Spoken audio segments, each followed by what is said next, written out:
God fucking damn it, the bots are getting smarter. They're avoiding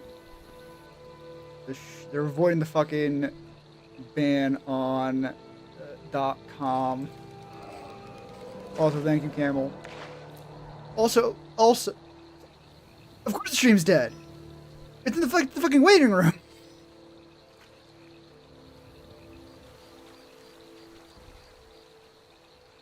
Never mind. Oh, right. On Twitch, I'm actually able to fucking kill them. For some reason. The stream elements is weird. How's that look, Camel? Literally just started. Yeah. Honestly, the only reason I didn't delete it slightly sooner is because I wanted to fucking make a comment about it. And I needed to actually start stream properly. Evening, Camel.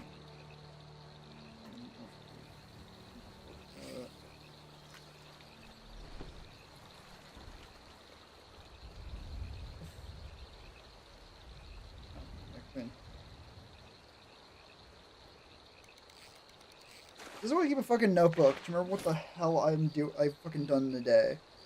I couldn't remember what I fucking did like I guess half an hour ago at this point, but still.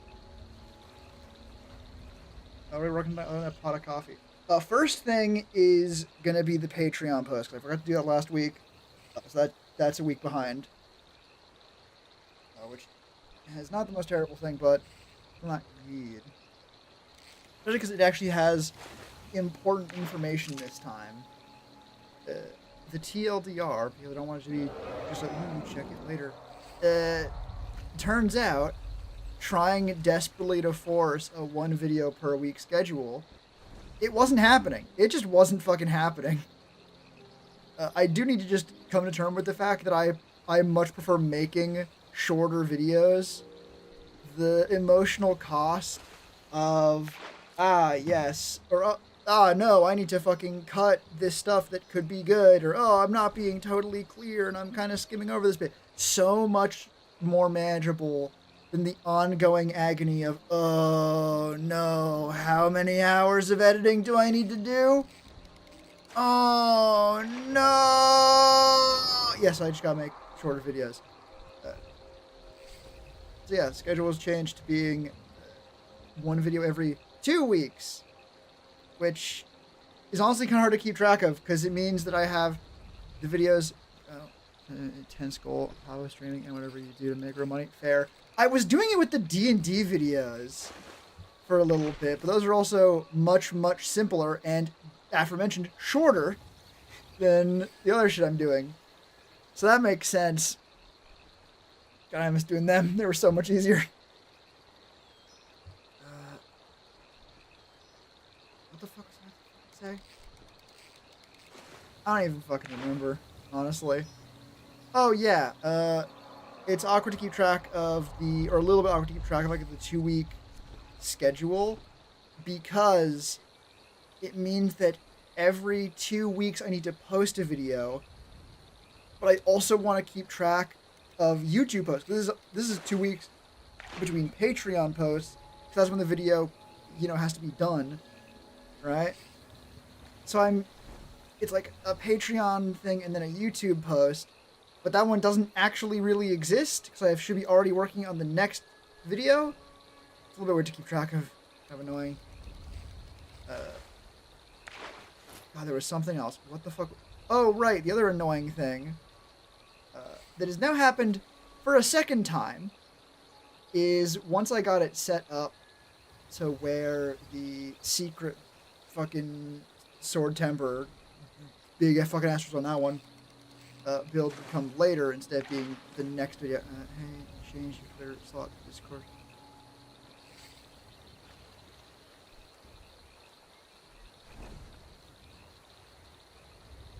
Yes? It's very understandable that has gone unnoticed until now, but I was taken off guard by that because that got changed a while ago.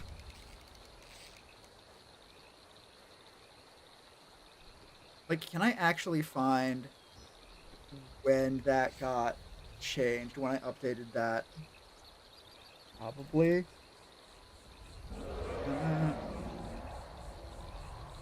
Doing this in the stream as well. I think it might be even earlier than that. Again, it's a very small change to a bit that makes sense why it wouldn't be fucking caught your eye. But yeah. I just find it now. Oh no, a dragon. It's fine. He's chill. Stream shit. There we go.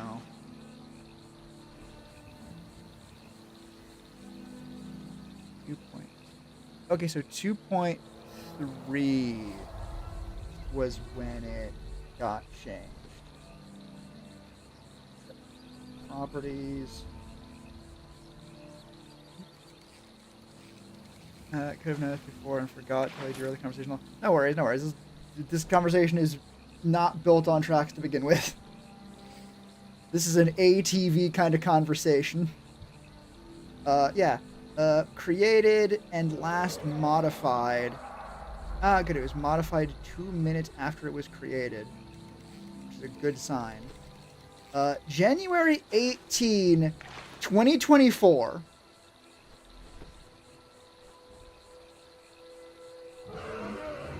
Is that even correct? That's a long ass time. Bullshit. Yeah, even I'm doubting that one.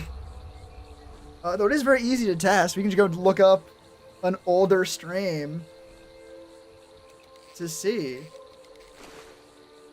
Right? It's very simple. I should try this out. I can see slightly better. My channel, live. And we just keep scrolling until we find stuff that's like just not quite 2 years old.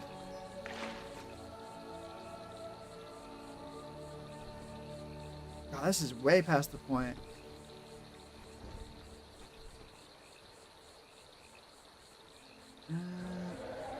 Kind of up there. Oh yeah. Oh no, you're cooked. Yeah, the description. The description for Discord, totally right. Yeah, going back to the fucking fun fact, handguns are not the largest guns. News to me stream from January 19, 2024. Before I even had a waiting room. Perfect. Excellent. Yeah, it has been Discord for forever. But I understand, again, it is a tiny, tiny change. So if you remember it being Twitter, it's like, yeah, I have the little fucking bars. I honestly have not thought about those. I've probably thought about those, like that fucking bar, like the specific, the things we're talking about. I don't know what fucking we're gonna call them. Probably 3 times in the last 6 months. Veteran viewer, yeah, and that's proof of that. That is 100% proof of veteran viewer status. God damn. God, time is weird. Like, I fucking look at... I've recently been catching up on... Or not catching up on, I've really discovered, in fact, to make a Discord. You were the one who convinced me to make a fucking Discord server. Or at least one of very, very few. I've been watching this channel called Tomato Anus, one word, no spaces. And seeing their videos from like 5 years ago. Like, they're crunchy. They're not nearly the quality they have now. They're actually very good videos. I recommend. They're very cool. It's like, oh, 5 years old. These videos are fucking ancient. 2020. Soon to be 2021. God damn. Like, it feels weird that time's weird. Honestly, kind of dumb. Don't know why they fucking invented it. Yeah, the Patreon things.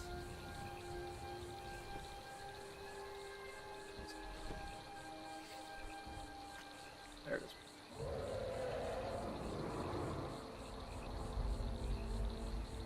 So that's highest.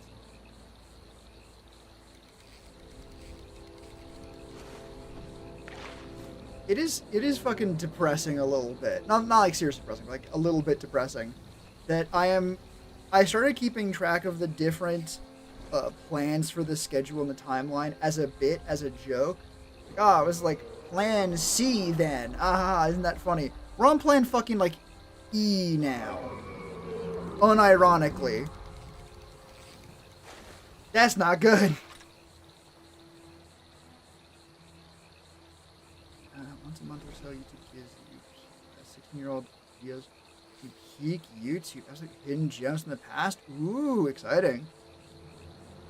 Honestly, a large part of me wants to immediately argue on the like, peak YouTube point. But I do largely agree with that. Like, it's not inaccurate, I don't think. It's more just a interesting topic of the perception of time. Usually survivor bias. And it's like, well, you see, it may look like the peak of YouTube, but really it's just because you only remember the stuff that's memorable a decade and a half later. Right? Like, the trash shit you see today is not going to be remembered in a decade and a half. But there are plenty of channels that will be remembered and are absolutely putting out stuff that is better and higher quality than was out 16 years ago. Although, there's a very strong argument for it was not really a thing you could become like a super big career unless you were the biggest names, and even then, dubiously. There wasn't... Like, being an influencer had not been a thing... was not a thing people were deliberately being yet. I think people were definitely influencing people, not always for the better, but it wasn't a thing people were trying to do. And that is actually a pretty strong argument for the golden age of YouTube being sometime in the past, although it's maybe just golden age of the internet specifically.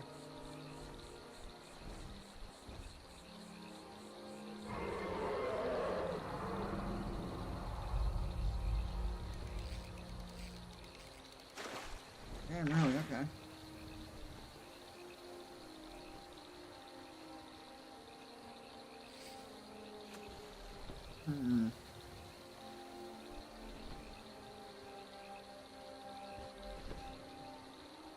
God damn.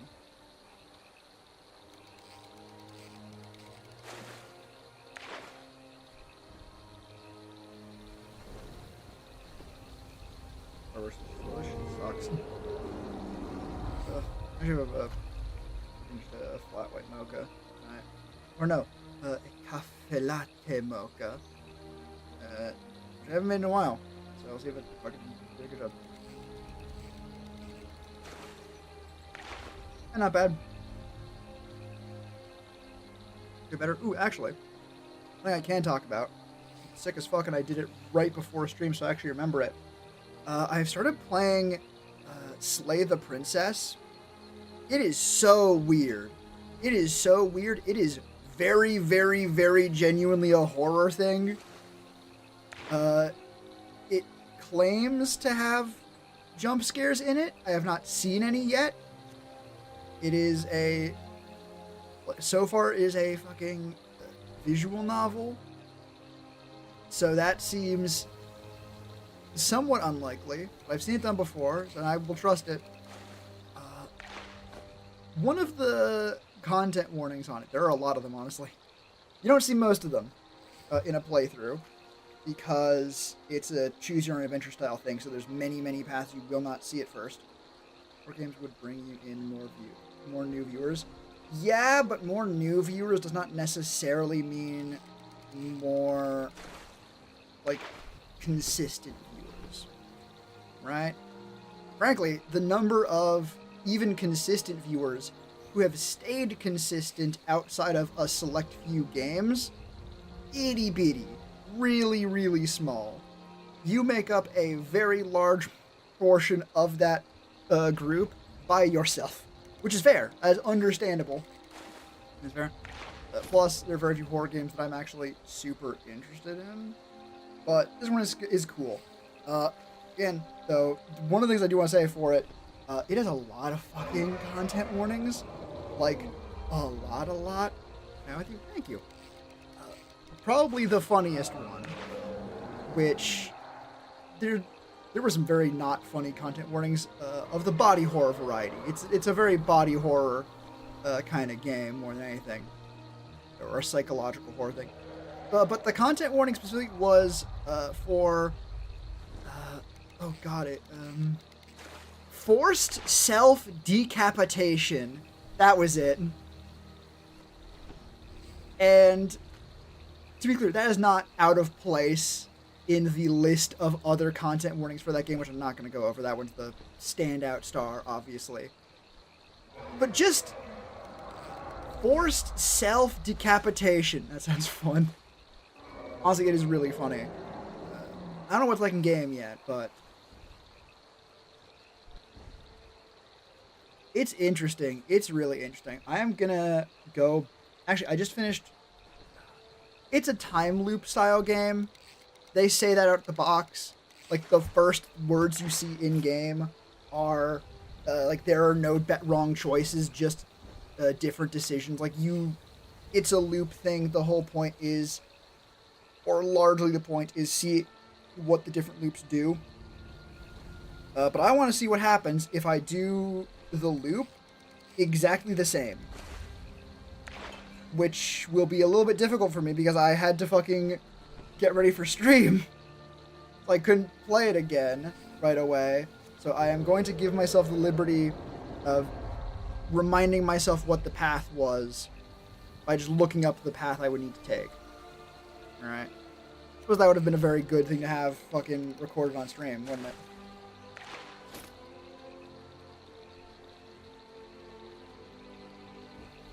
Yeah, it's really good. It's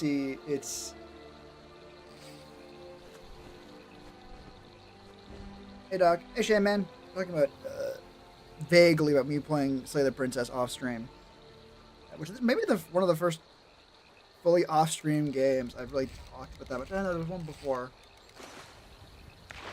that I do not remember.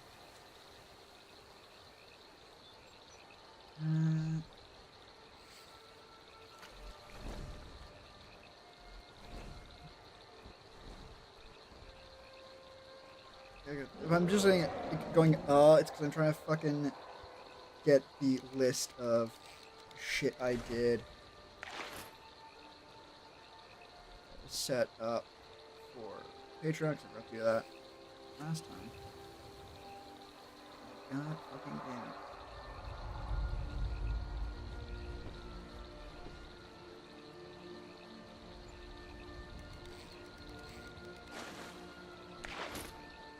It's Slay the Princess is so fucking interesting with how it handles shit.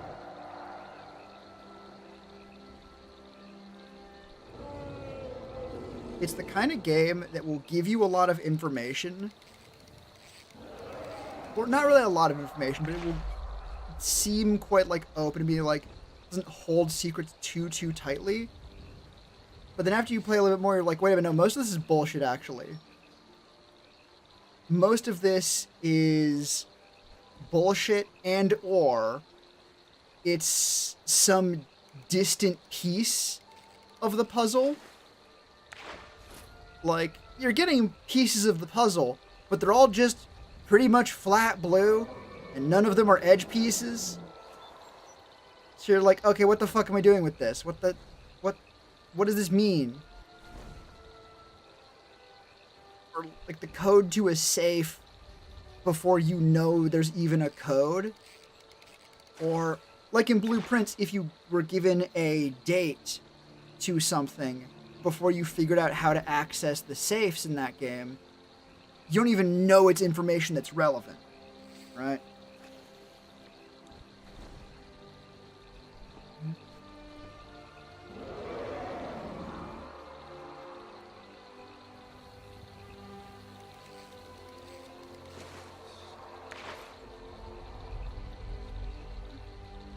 How did the boss hitless?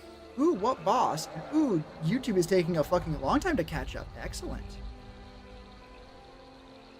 Yeah, my next question is which boss hitless? I don't remember what game you're playing specifically. I'll probably forget that's the question I asked, but whatever.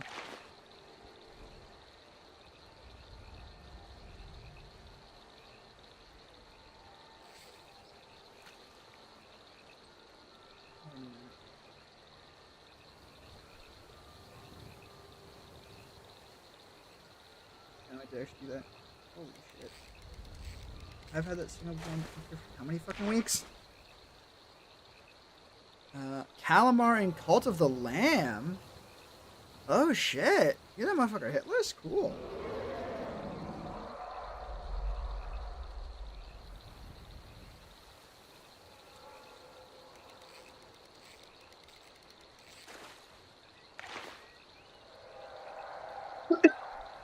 Ow.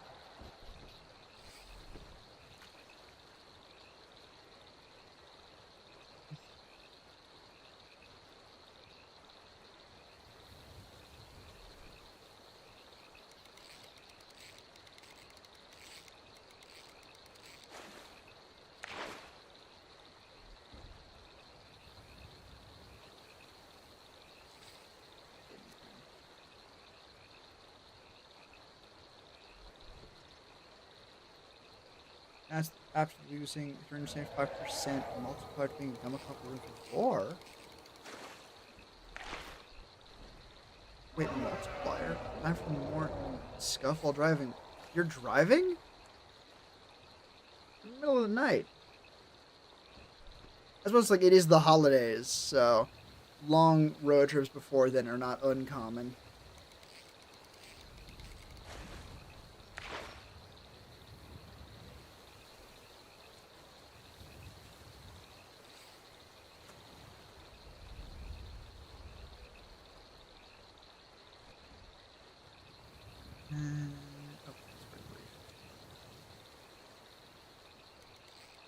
Golden Fleece gives 5% damage multiplier per kill, resets to 0 on taking a hit. Gotcha.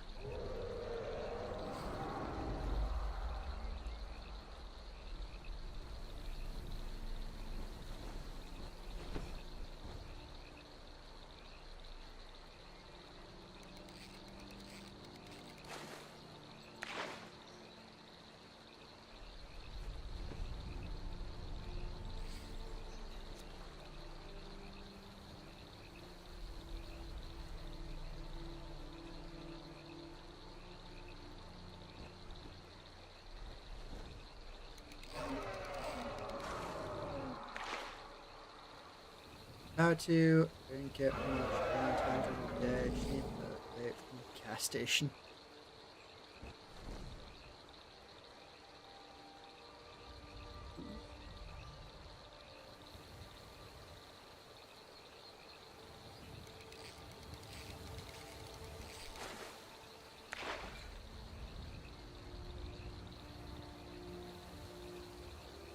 What do you say? I just can't fucking read apparently.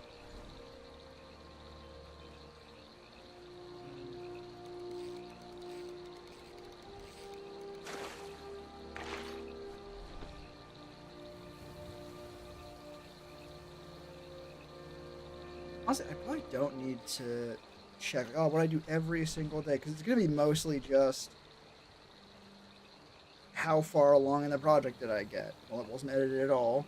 I didn't have the intro or outro recorded. Now I do. I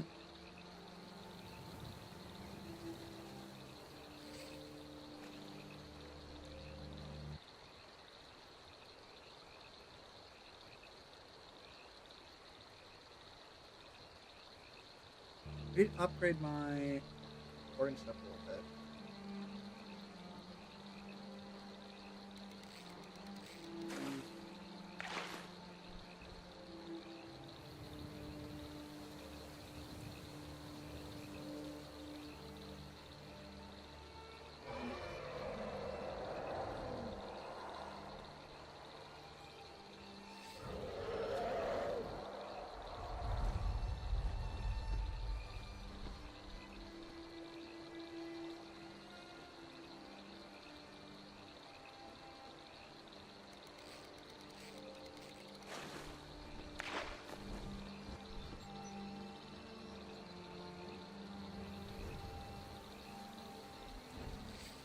Anything else interesting?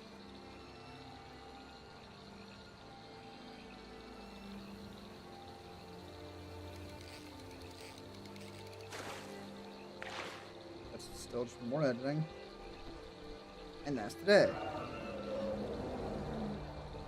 Excellent.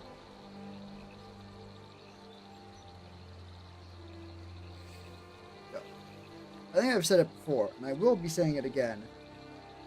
Maybe one of the nicest things about doing work streams is that it provides me with an excellent counterpoint, so I don't start thinking, are my meds really helping that much? Is it really like that big a deal? Yes, oh my god. Like, it may still be annoying when it's like middle of the day and my meds are at peak performance. Holy shit. Oh my god. It's like being legally blind as a professional taxi driver and then getting glasses that let you fucking see properly. And I'm like, maybe it wasn't so bad. Then you take your glasses off and you're like, how the fuck did I drive like this? How the fuck did I function? And you look at your track record, like the 16 crashes a week, and you're like, oh, maybe I didn't. Maybe we called it functioning because I fucking had to. That's not good.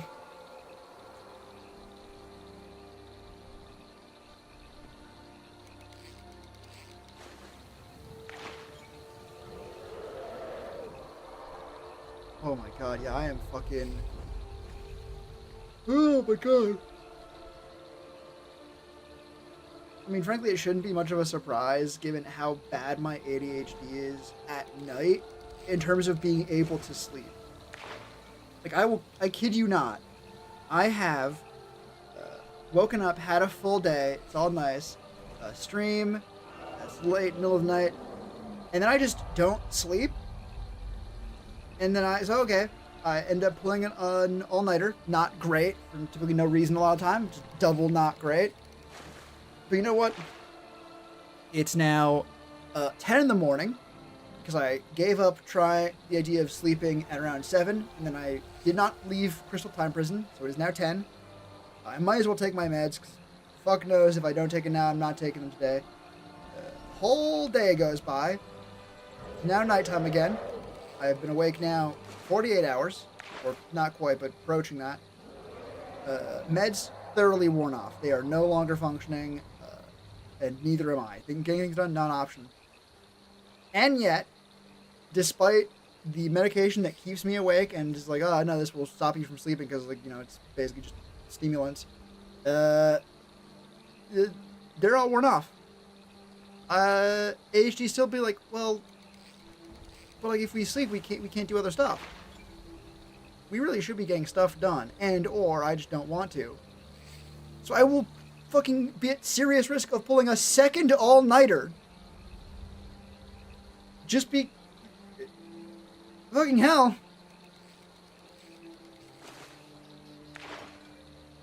Like, I don't even know how fucking words to describe that. But just comparing the... When ADHD is so strong, it won't even let you sleep after 40 hours... Imagine what that shit does to things like boring work. Right? And you plan on streaming tomorrow? I do plan on streaming tomorrow. I have not pulled an all-nighter last night. This is an example of things that have happened, not what is currently happening. To be clear on that. Right now, I'm fine. I actually did recently get actually quite nice, they're very cheap, they're not difficult, but quite nice, like sleep mask, one of the ones that go over your eyes, because, well, I do have a lamp set up to a timer, because God knows waking up in a dark room does not help in actually getting up. It makes it so easy to just like wake up like, huh? Okay, I'll get up now and just pass the fuck out again. Lamp helps. What helps more is just having all the lights on fully, which doesn't make it hard to sleep and stay asleep. But with the night mask, especially now that they have a comfortable one instead of having fucking like those craft sheets of felt you can get at fucking like a craft store, cut up and sewn together into a rough face mask, which is what I did have. Actually, worked pretty good. But I have an actual one, and it is very helpful and very nice to sleep with because I can have lights on fully, and I don't fucking see that. But even better, sometime during the night, I will just pull the face mask off. Clearly, because I do not think I've ever woken up with one of those on.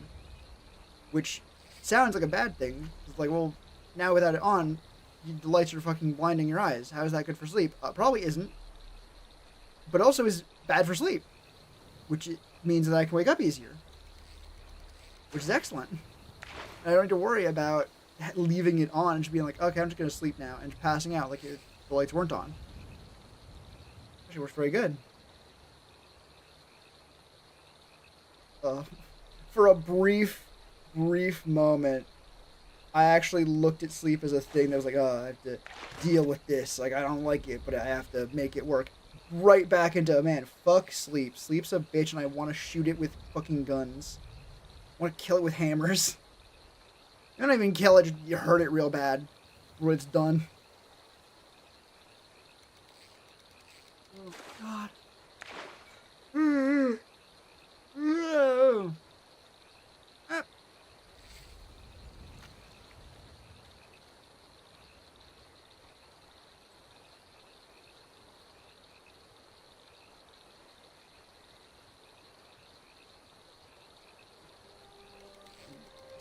All this shit.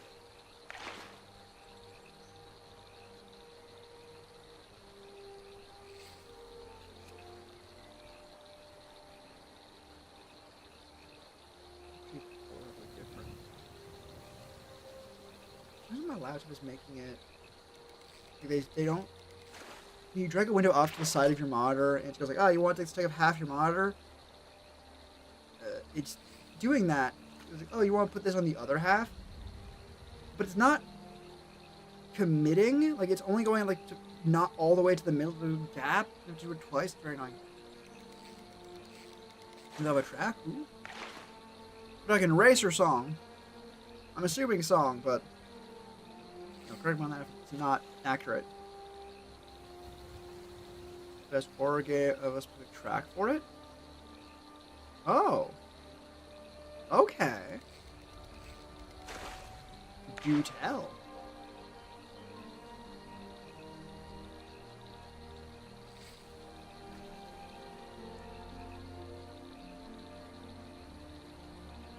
Consenting line from Spooky's jumpscare miniature or something similar? I heard Spooky's isn't bad.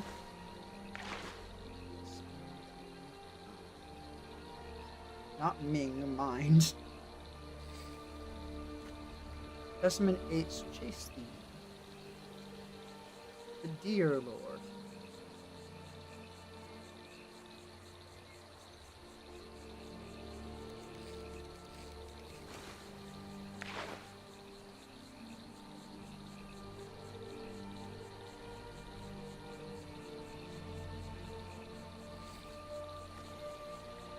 Okay.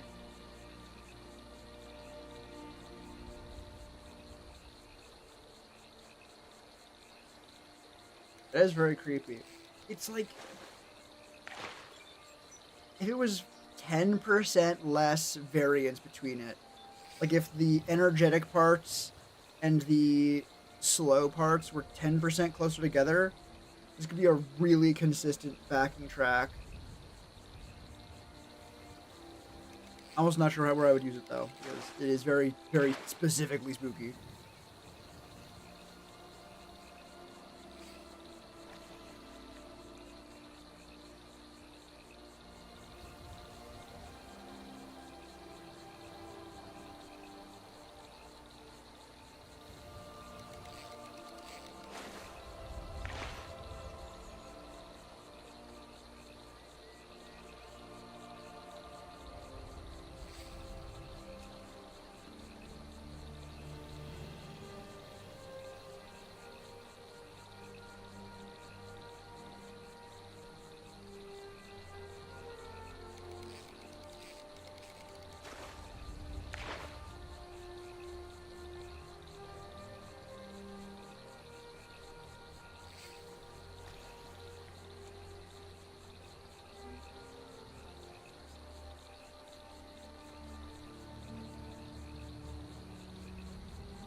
I'm not even sure how useful what I'm doing at this specific moment is gonna be. Hopefully a little bit. I'm just getting the current schedule sorted in a text form. Turn it to a fucking spreadsheet. For the update. I don't fucking know if it'll work, but see.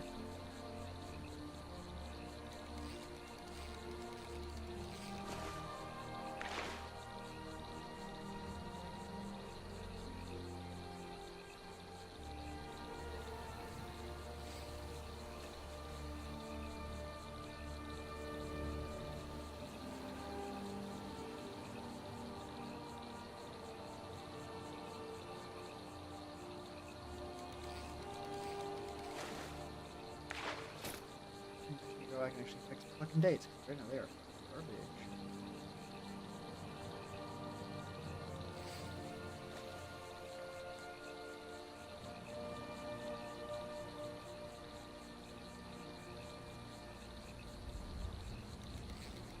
I'm just muttering dates at this point. We're all gonna have to be okay with that. Wait, all I mean you guys. It doesn't actually matter if I'm okay with that.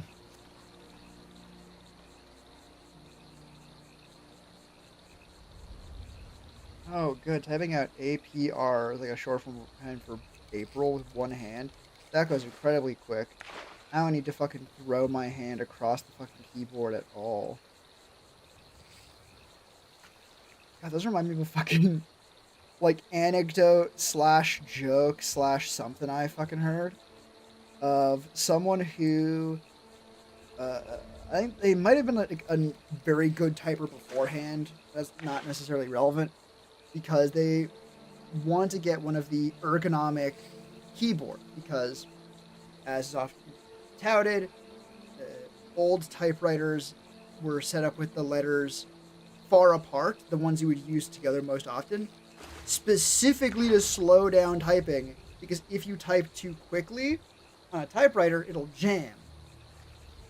So, this person got a fancy new keyboard with an ergonomic layout, so they would spend so much less time moving their hand across the keyboard, and it'd be so good. They type so much faster, and they never got back to typing speed they were at, because they just weren't used to the keyboard. The only thing better than perfect is standard, I guess. Or maybe it's just practiced, right?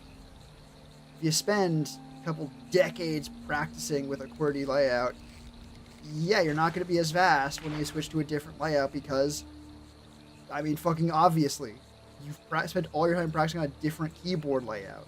It's going to be harder. On the road again? God damn. Good luck. Godspeed. Drive safe, etc., etc. Do not type while driving, please. Do not make me your cause of death. Very least, do not make it an accident. From my part, if I am your cause of death, I want it to be fucking intentional, at least. And that will not be the case here, so it does not it is not permissible.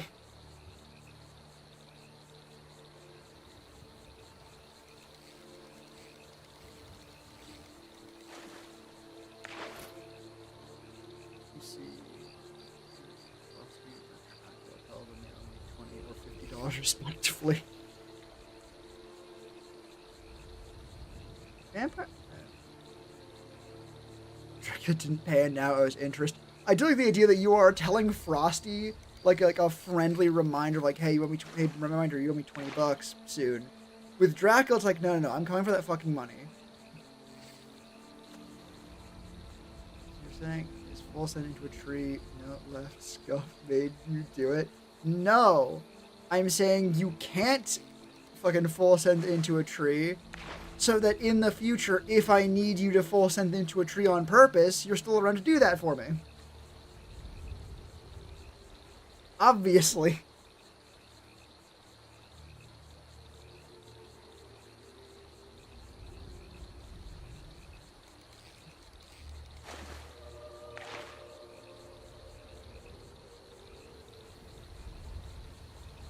obtaining permission first?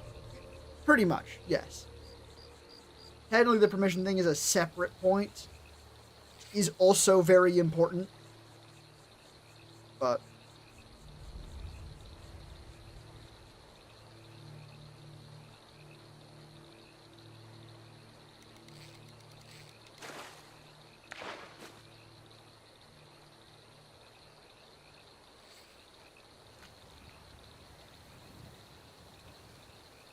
voice text, by the way. I'm assuming, is anyone else in the car there with you? And if they are, just tell them, apologize on my behalf. No, but apologize on your behalf. You don't have to. I'm not forcing you to be here. So long as you know, then when you see them, just leave them alone or give them an ice cream cone or something. That depends on the snow monster, honestly. You're overgeneralizing there.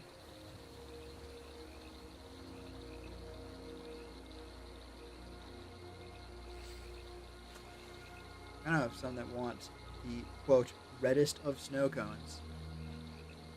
Oh, just you yourself and...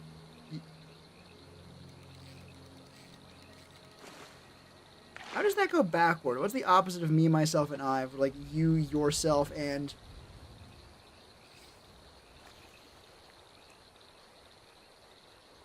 I don't think there is a fucking third one there. At least another one I can think of. Okay, yeah, if you're just fucking talking to yourself, that's fine. Don't feed the eyes, but you feed the gaping maw monsters flesh of others. Oh, wait. Don't feed the eyes?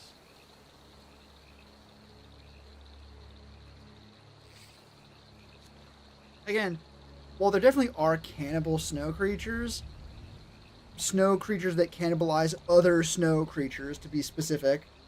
I'm not talking about any other... I'm not going to try and appropriate any... Those are not all there is, really. More common than people would think, but I also think most people think that that amount would be 0.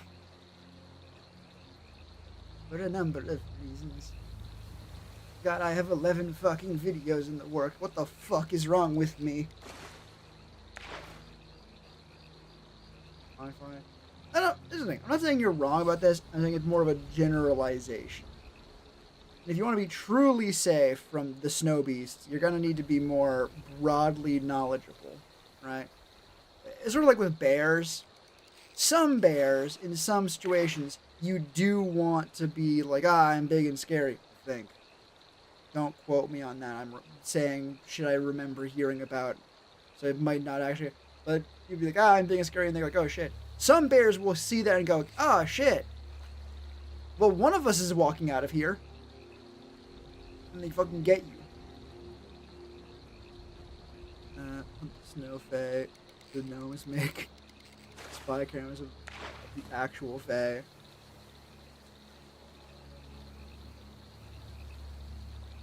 Yeah.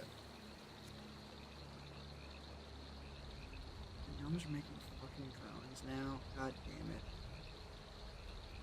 I mean, I suppose they were making drones first, but... Snow? Really? God damn it.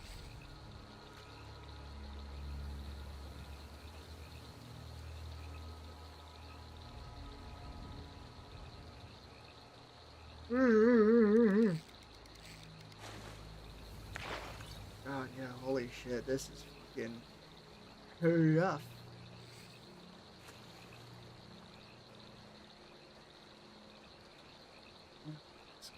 Put your foot through a wooden sculpture now, can I?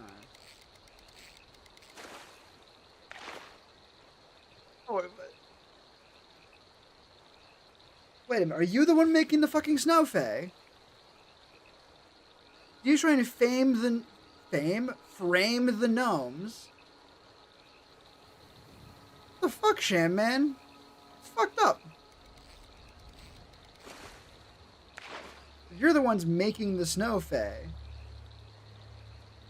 Right? Or if you're asking, you're saying, oh, well, I can't ask you to put your foot through a wooden sculpture now, okay? Well, okay, what wooden sculpture would it be? If that's the reason they're making Snow Fae.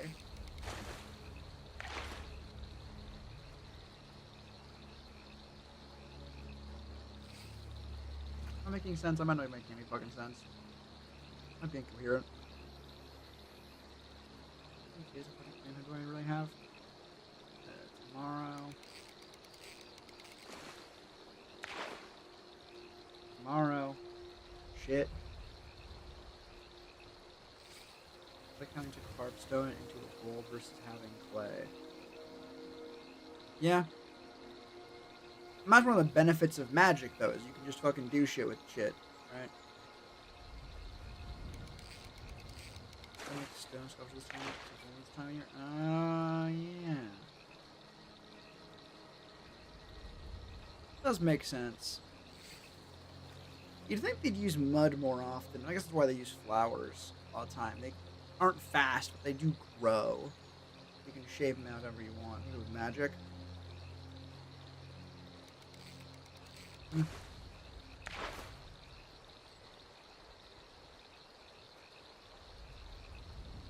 Where do properly gnomes treat magic as sacred? People mainly use their hands to do things instead. I don't know what gnomes you found.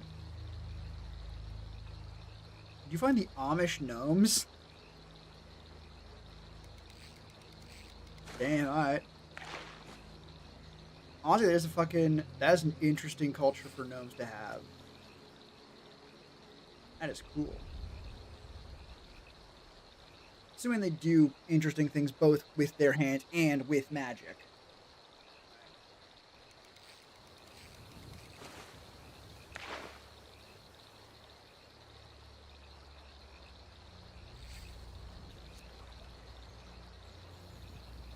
Honestly, how fucking wide everything, like wide the fucking universe is. There are examples of most things that people would find fucking baffling. That would be contrary to popular belief, right? And also, popular belief is not always common sense.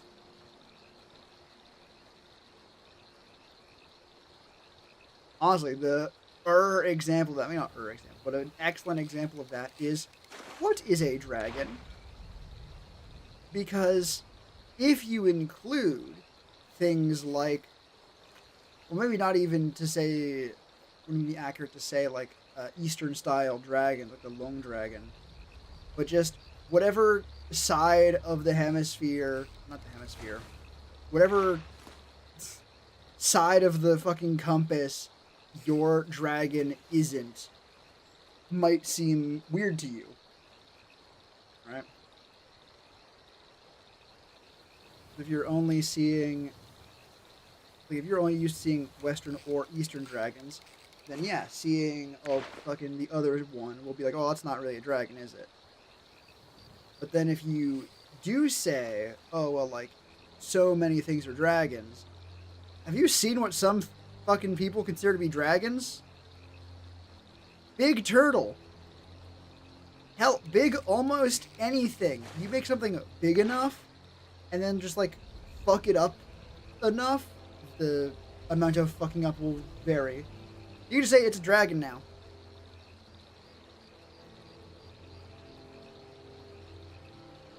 Oh my gosh, I had to call 911 because I saw old man walking the wrong way up and on ramp to get on the interstate. What?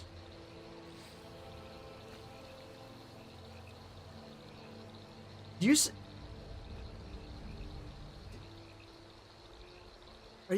did you see an old man try to go, like, walk into traffic? I mean, trying to specify breast, legs, length, and language. I mean, you can, but then you can also be like, well, that's not real. If you're saying, oh, there's many types of dragon, well, popular belief would be like, well, no, that's clearly not a dragon. Looking at, like, basically just a long dog. But then if you don't do that, well, then there's going to be a lot of things that don't count as dragons. Right? At that point, like, every dragon is contrary to popular belief. No, not just traffic up the shoulder of the ramp of the interstate. Still sounds bad. Even you call 911, it seems like it is. My favorite lizard bat. Wyverns are a very nice middle point for dragons. They're long fluffy dragons. I mean, like, the one from the Neverending Story. That thing is a fucking dog. That thing is a dog head. That is long dog that can fly. And again, we come back to like dragon turtles. Dragon is a fucking misnomer. They're just big turtles. And they're from China, they're rare, right? It's still a dragon. Exactly. But it means that both sides are contrary to popular belief. If you say those count as dragons, well, that's contrary to popular. Popular belief might not agree with you. But if you say it isn't a dragon, and dragon's much more limited, like if you're the kind of people that's like, actually, wyverns aren't dragons, they're wyverns, not the same thing. That's also contrary to popular belief. Dragons not to be reptilian. Dragons not to be much of anything. Right? Worms are also fun dragons? Yeah, absolutely. Worms are just, a lot of the time, worms. But sometimes they're not just worms. Sometimes they are more complicated than that. Like, popular belief about dragons is essentially just bullshit by default. Everyone has a different opinion about dragons. Every large-scale belief about dragons is fucked up in some important way. It's great. Or, at the very least, niche in some way.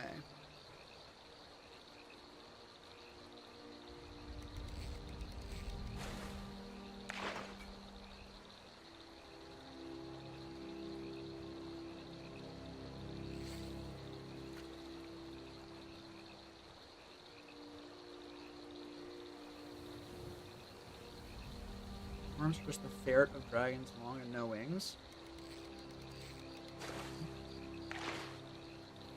What are you comparing ferrets to?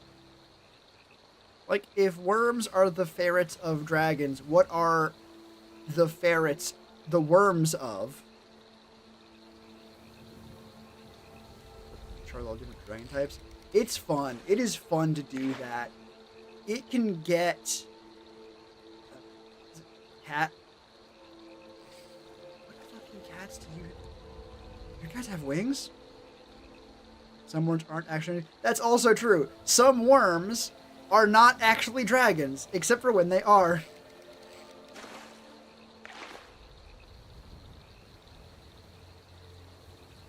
Don't have wings? I mean, not naturally. Pretty sure I didn't fuck up your cats. Worm, not a dragon. It's just a massive one of structures. It's tunneling worm. Is this a specific thing? What's this from? Or is this a thing you're listing off? In which case, hell yeah. Yeah, things like that are not dragons. Then you have like the lindworm, which I actually think does have arms. Yes. 2 of them. Magic the Gathering. Gotcha.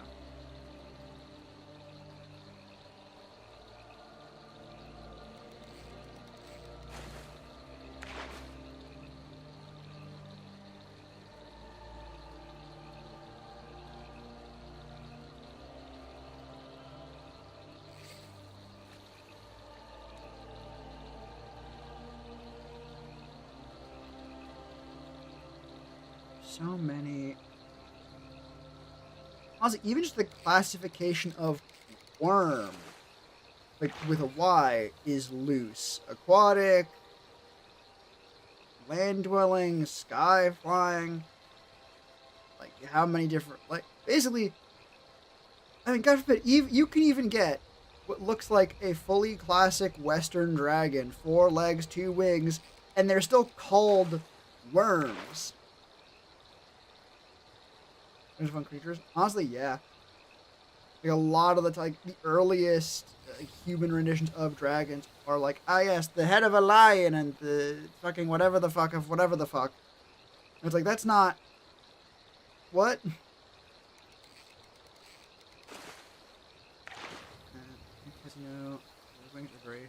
Griffin. You gotta see more fucked up cats then.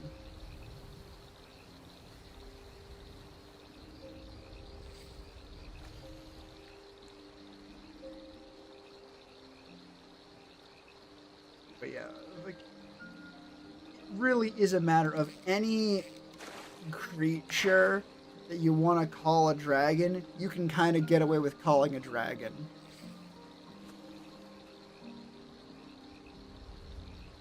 Basically, if it's not super duper obviously something else, you can call it a dragon. And if it is super duper something else, if you just fuck it up a little bit, you can call it a dragon. Like, if you take a cat, a totally normal, fucking human world style cat, make it a little bit too long, like make its neck a little bit too long, make its limbs a little bit too long, maybe not even out of proportion for cats as a monolithic thing, but like a black cat, you know what I find? Make it longer, give it reptilian eyes, you could probably pass it off as a dragon. Maybe make its fur a little bit rougher, have like scales under the fur that you can't actually see. Make the skin under the fur rougher and almost like a scale-like texture, like bumpy. Boom, dragon. Is it still 99% just some fucking cat? Yes, but we fucked it up a little bit, and now it's a dragon.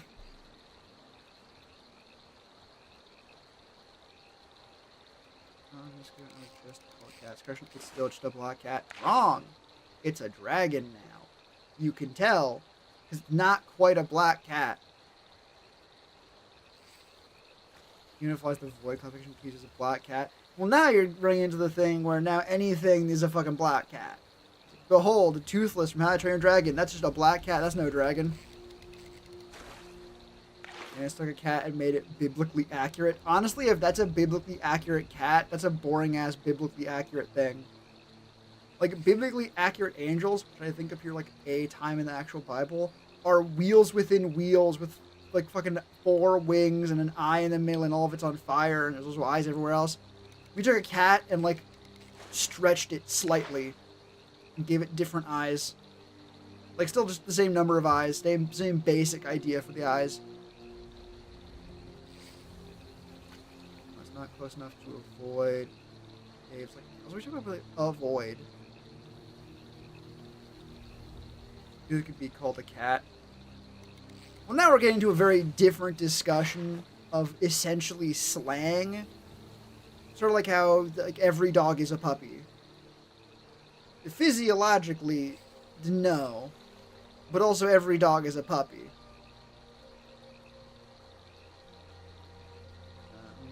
Damn it. Listen, if we want biblically accurate cat, what you want is those like black balls.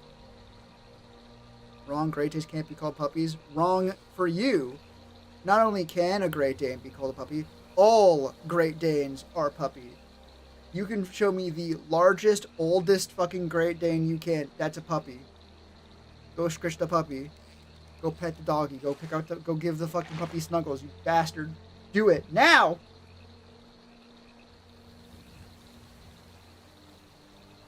I definitely thought you just dissected my joke.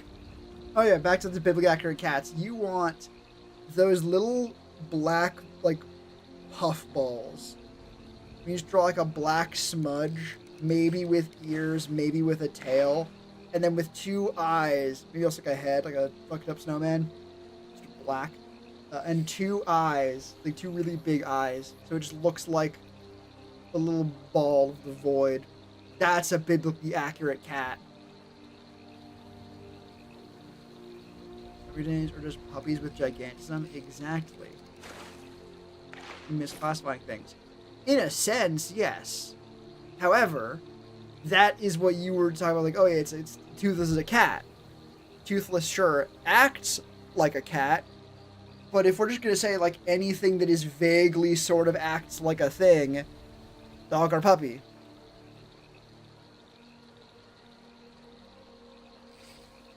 Shaman, I am referencing the way you were referring to dragons as cats.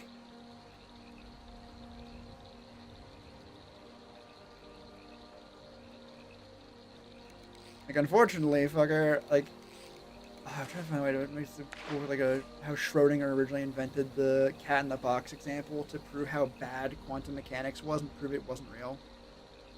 I think it's a technical classifier. You're saying that calling toothless a cat is a technical classifier? Forget just misclassifying things. You're just off your shit. You unfortunate as you want to hear it? Okay. Sure, what's the unfortunate news? I'm hoping this is a bit. It might not be a bit, but I'm hoping it is. Fun, Toothless based on a cabin, right? Oh, yeah, that was never up for debate. Fun fact, Toothless was also based on, I think, dogs. I think they did both. And if I remember correctly, they are quite proud of the fact that people fight on whether Toothless is more a cat or a dog. The bad news is not a bit? Okay. You can share it if you want. This conversation has already gotten so far off the not rails that we don't have.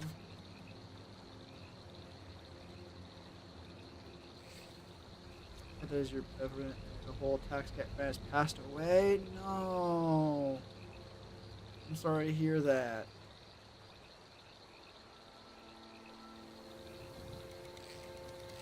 I guess you've now immortalized them, at least, you know, immortal, but kept them going a little bit longer as a profile picture and as a brand.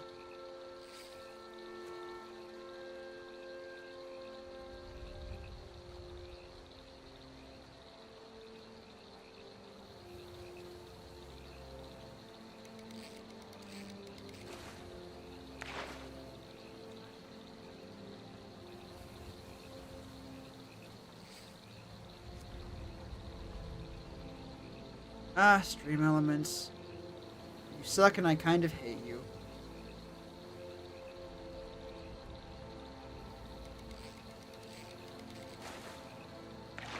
Actually. Maybe?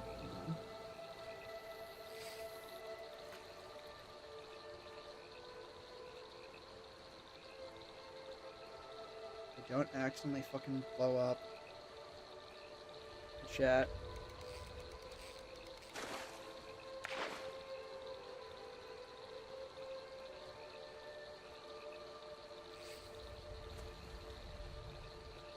God fucking damn it. I have a cable going over my keyboard and it is not good.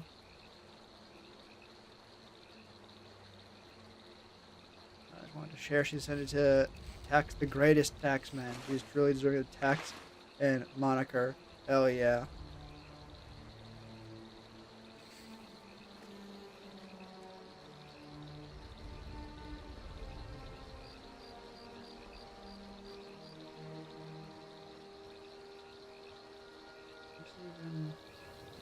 No, it's not Stream Elements, it's Streamlabs.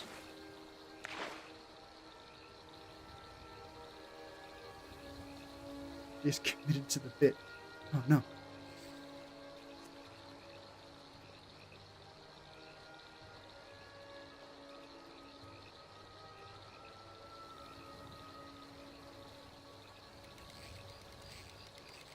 How are you? Yeah, box. Yes.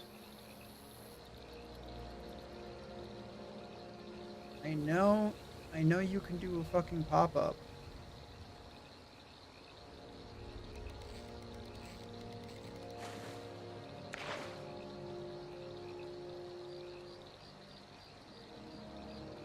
Better to share your suffering and laugh at it with everyone. Laughing through pain makes it easier. Hell yeah. Like they say. You know what they say? Shared joy is double joy. Shared pain is half pain. There we fucking go.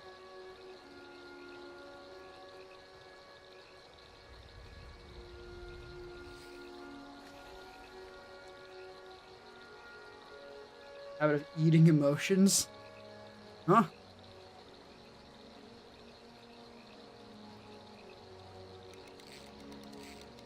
Oh, Stream Elements does not give me no fucking ability to control my shit at all.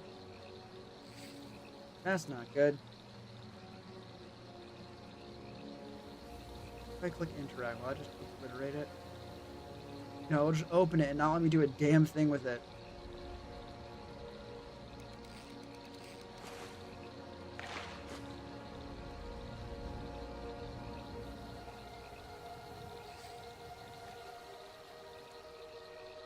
All powerful.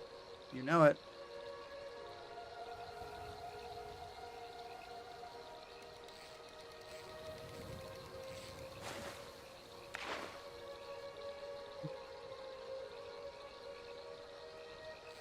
Hmm.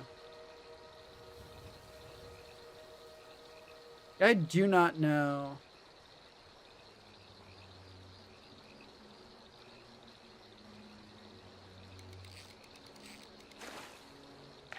How to make the chat box give me shit. Dash kind of tripped off. Don't know how it's kind of cute. Got anything else to mute on? That's what we call repressing stuff most of the time. I've been there. Technically, I think I still am there. That's the problem with it.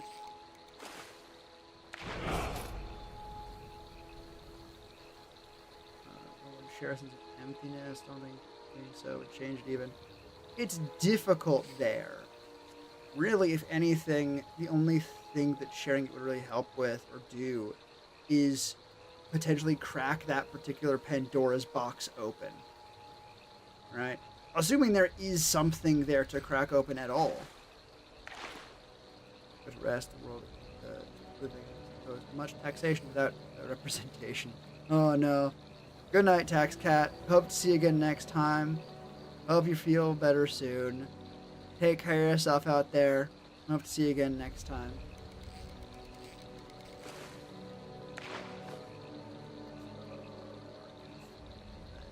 Yep. Ah!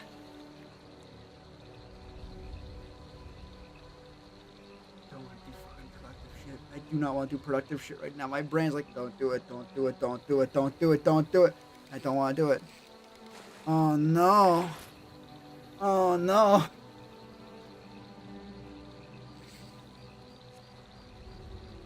God.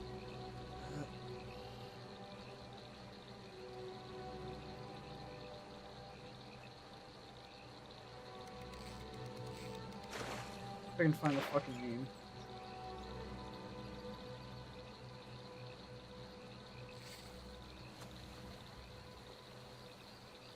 This is not gonna give me the meme I'm looking for.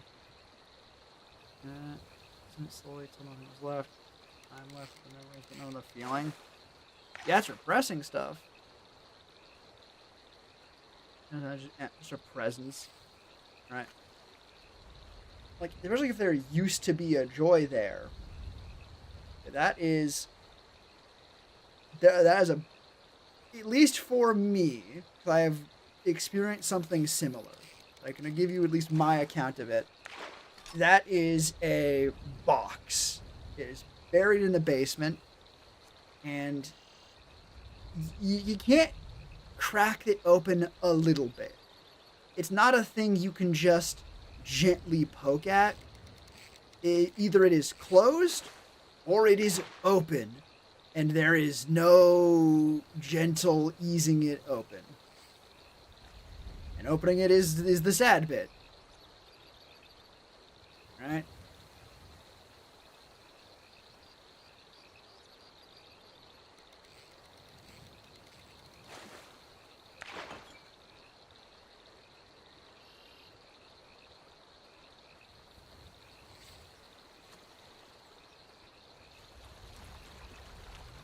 What you're worried about?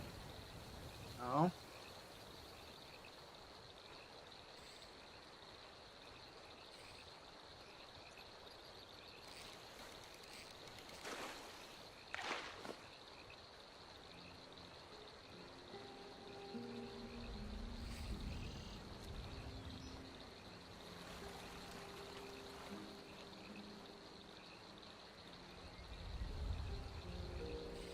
What's in this box or pressed feelings of someone that doesn't concern you? Oh no.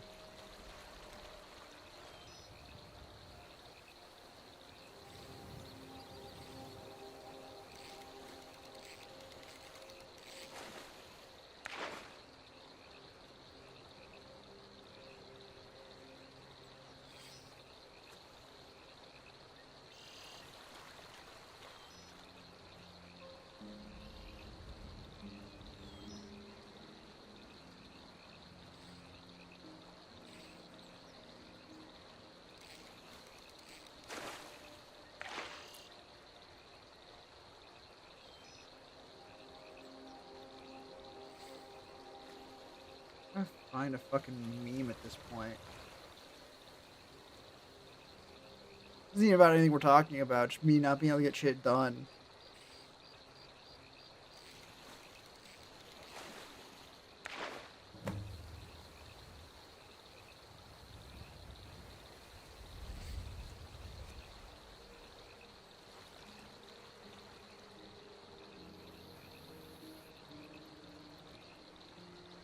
Talked one 10 years ago. Holy shit.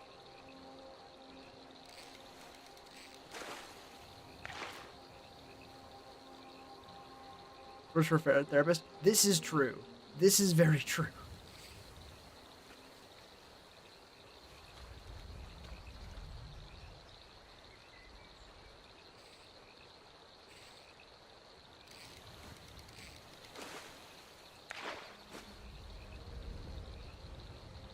I don't even know this particular word to describe the meme I'm fucking looking for.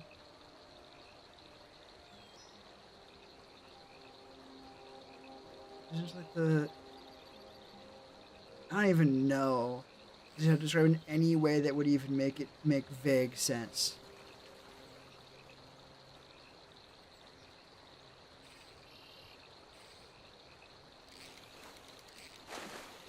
That's just a good meme in general.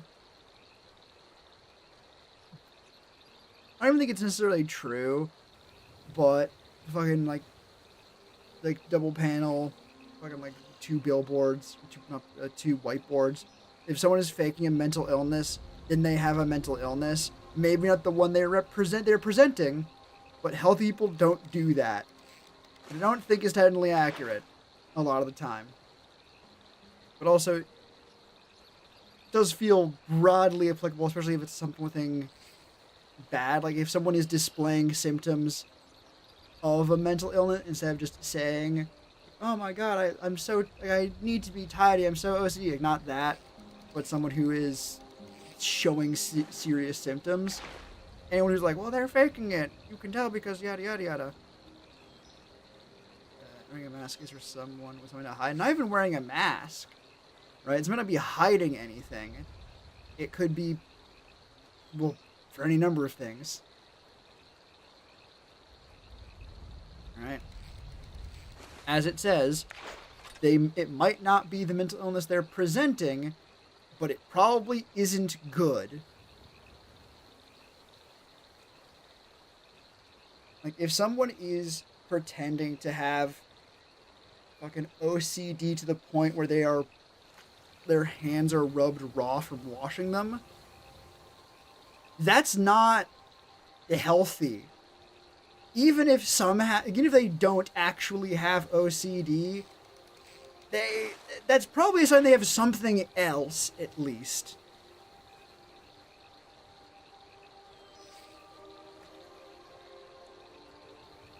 That's a far too serious conversation for a meme that I started by saying probably isn't totally accurate.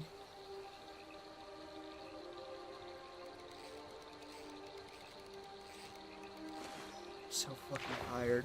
Why am I so tired? Ignore the fact that I woke up at reasonable human hours and it always fucks up my sleep schedule.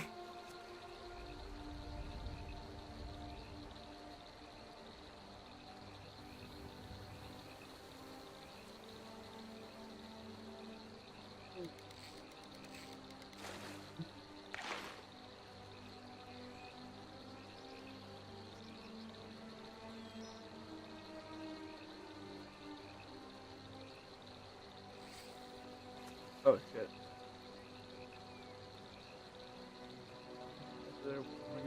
Not to wake you up. Oh, that's the problem. I'm not even on them anymore. Or I'm on them still, broadly speaking. They don't last into the night. They're a daytime drug. Very funny something to say. ADHD, I'll be swinging a high note right now. Be tired instead. No? First of all, fuck you mean instead. I can be both tired and suffering from ADHD at the same time. Now it's most nights. Nights are when I'm tired is when the ADHD is at its worst.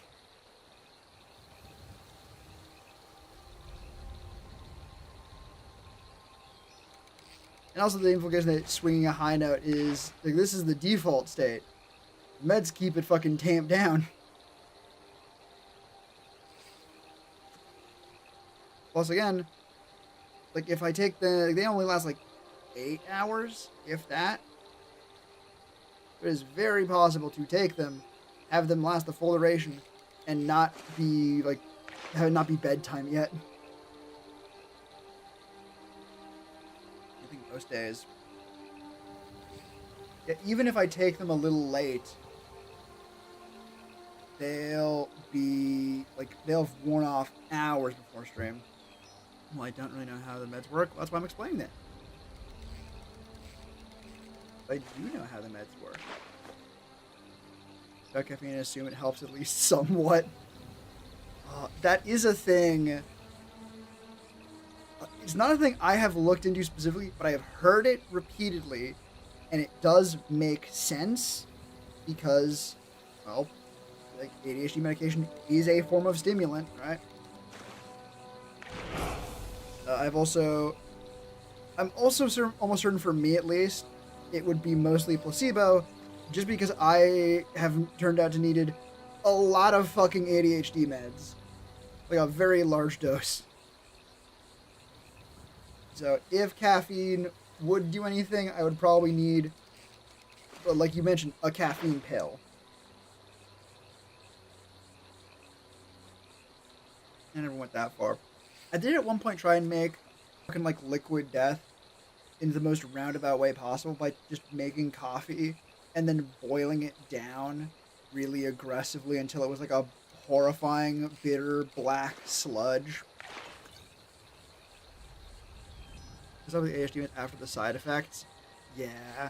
I thankfully have not really dealt with that much. Mostly at this point, though, it's because any and all things that could possibly be side effects are things like being kind of snappy and annoyed. And it's like, well, that's also how I act when I'm on very little sleep. And, well, it's not a side effect. The ADHD meds do make it possible for me to actually function during the day somewhat after pulling an all-nighter. So before, where I would just not sleep all night and then sleep all day and just accomplish absolutely nothing, now the ADHD meds let me try and do stuff all day, and then ADHD comes around swinging when I'm not really doing anything strenuous or like energy anything, like sitting on a computer playing games, not streaming. So like, well, you're not really that tired. I got too worried about the other side effects to continue. That's how it is for me. Right. There are many different ADHD medications, and everyone reacts differently to them. So having side effects that make you go, ooh, I'm not so sure. That is not an unreasonable thing. I'd probably recommend, it depends on your dose. I know for me, I fucking love having the meds. It is so fucking helpful. As you can tell by the fact that so far, I have put down not very much. I have transferred some information from a Google Sheet to a Google Doc, and I have put down about one line of text about shit I've done the last 2 weeks, which is mostly just editing and voice recording. So it wasn't even that much. And even that was half an hour ago at this point. 40 minutes ago at this point. So, no. This shit lets me function. It might have fucked you up. Maybe it was something else.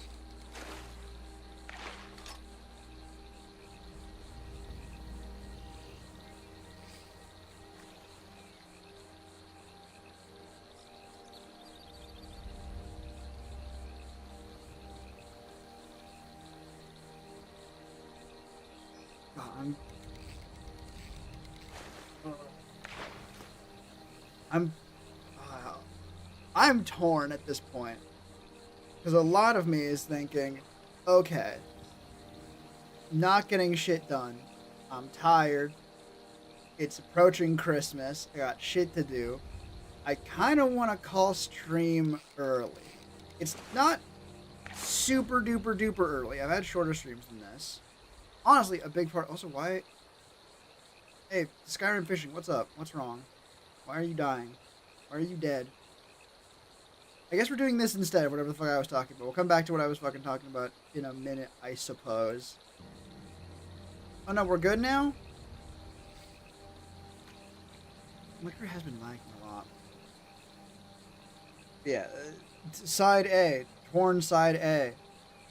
Tired and kind of want to fucking turn my brain off and fucking... Or not turn my brain off, but like do something less thought-intensive than staring at my fucking screen going like, I should probably get that done when I don't really want to get things done right now. But also, it's not been that long for stream, and I don't...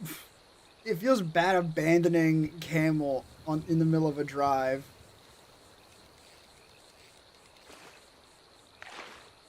I know I'm almost certain Camel is still here. Probably. Possibly. And it doesn't really matter. It possibly matters. I don't... You ever talk about a thing and then something happens while you're talking about it that either solidifies and or immediately contradicts it? Remember, you probably don't owe anyone anything. This is true. I probably don't owe anyone anything. But there's a difference between owing someone something and wanting to do something anyway, right? Again, if I don't owe anyone anything, which itself could be a larger conversation if we're trying to be complete about shit. But even if we are saying that, that does not necessarily mean I don't want to do stuff. I just don't owe it. Even if you don't owe someone basic kindness, probably you do. Even if you didn't, doesn't mean I now want to just go around being rude on purpose, right? You can do things that you don't owe. Frankly, if I owed someone something for this, it'd make it easier to decide. Ugh. Yeah, specifically in this context, as I was talking about, but like I don't want to end stream just yet because it feels weird to stop so early. My brain was like, hey, what if? Hear me out. Just the edge of a headache? Just like the fucking shadow under the water of some fucking like headache that's gonna fucking punch you in the mouth in a couple minutes. Going negative. I mean, now if it can go negative, that feels like it's just about where you define respect. Like if my definition of 10 respect and your definition of 0 respect is the same, we're just saying, like, okay, I think everyone should start with 10 respect and you should respect them for that. You're thinking, well, no, you shouldn't. You don't have to. It's at 0. We are still thinking about respecting them the same amount, right? Is that you think, well, it can go negative. I think, well, no, it's 0 and you do not respect them even a little bit.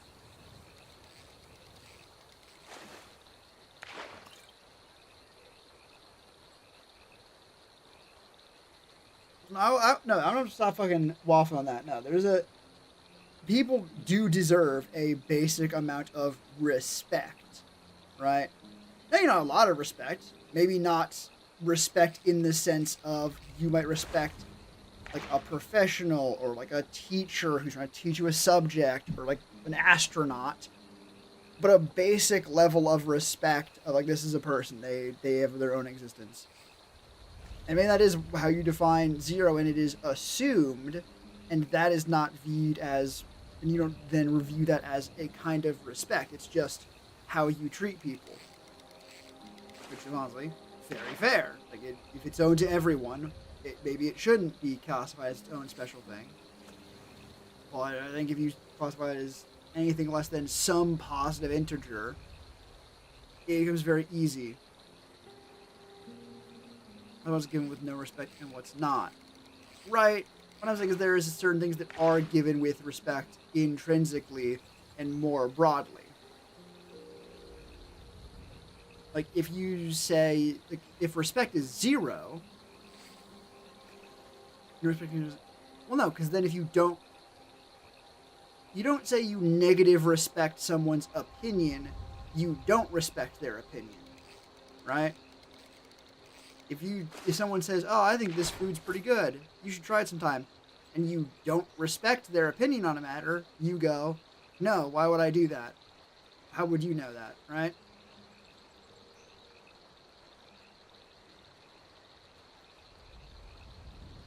Like, showing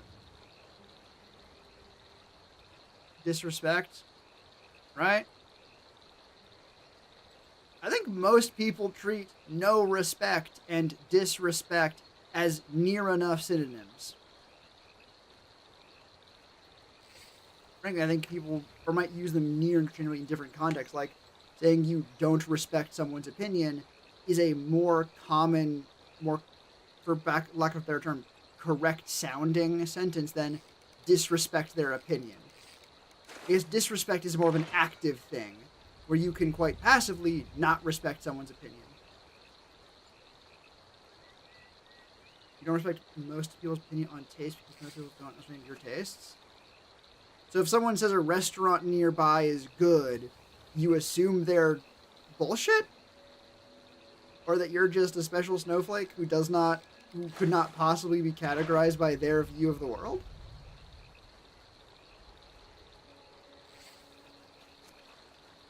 You returned home? Excellent!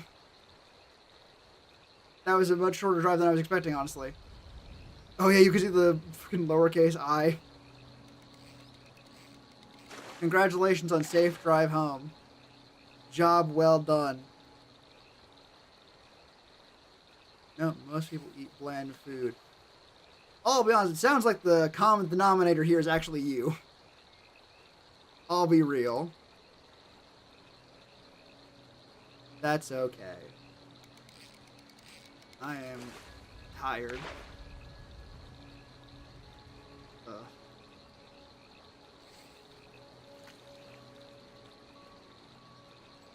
A guy walking up interstate off-ramp. Yes, excellent. Much better conversation. I'm doing this one instead now. My apologies, Shaman. So, what happened with the guy walking up the off-ramp?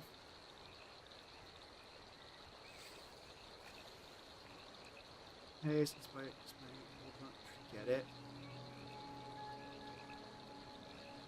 Yeah, that is showing no respect. But yes, anyways. Guy walking up interstate off-ramp.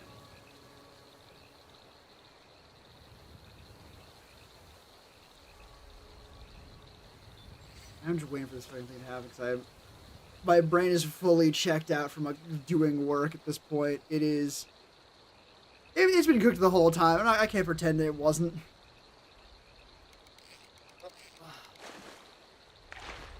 Oh yeah, I can feel. Again, not the start of a headache, but like the shadow of a headache, the feeling right before a headache. That's not good. That's not good at all.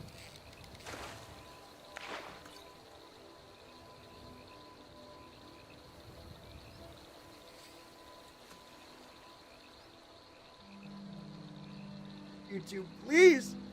I want to hear about the guy who walked up the interstate. But also, I don't want to have to think about what to say with my own words.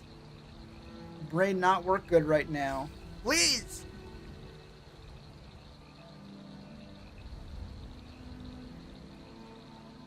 One, we're looking for him. I'm pretty sure it's the same old dude who gets out every 3 nights. He sent out the sheriff. When I went back by the guy on the opposite ramp, so damn. I think he went up one ramp, down the interstate, and down. Oh shit! Down another fucking out. I think gets out every 3 nights. This isn't that happens a lot.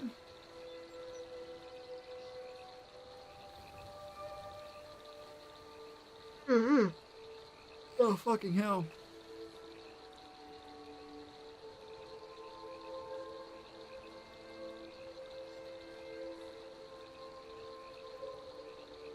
Yeah, this is gonna have to be considered like the wind down for this stream. It is becoming more prevalent, like feeling of like, ooh, I'm about to have a headache. I'm about to feel bad. Some lady post on Facebook, her dad ran off, and to be on the lookout. It happened like 3 times before now, I guess. Damn.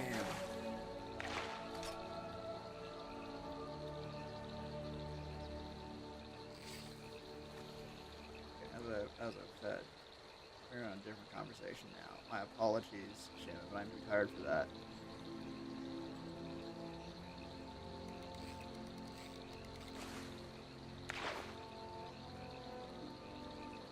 I guess like a silver lining to the story. I guess like the guy who goes out like multiple times, it means he's gotten back safe every other time at least, which is a good sign.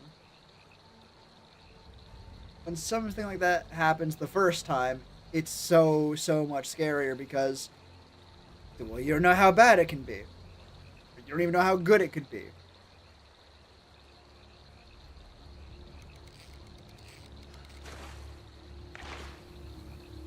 My experience, thankfully, warmed up drastically this week. Times like 25 degrees. Fucking hell.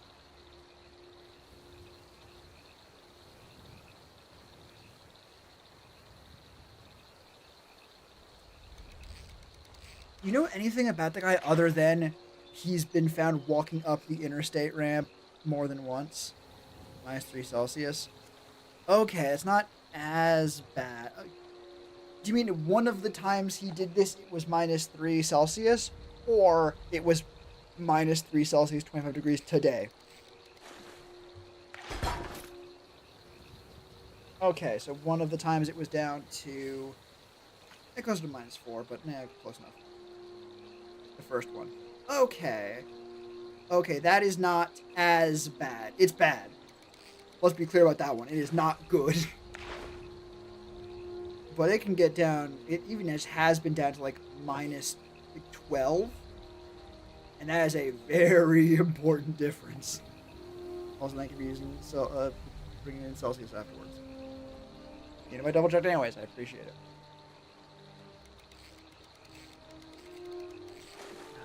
50. Okay. Like, still not good. But any reasonable amount of clothing will deal with that no problem. Most people. Yeah. If you don't know anything else about the situation other than guy has gone out walking more than once, hopefully, if we are to be very hopeful and optimistic, it's essentially just a grouchy old dude who's like, oh, well, I want to go for a walk. And why shouldn't I be able to walk there? It's my taxes to pay for the road. I'm going to go for a walk where I please. Is this likely? No, it does not seem like it. But a grouchy old guy who just wants to walk where he wants to walk, and in this case it's the fucking interstate, is better than any alternative reason for him walking there.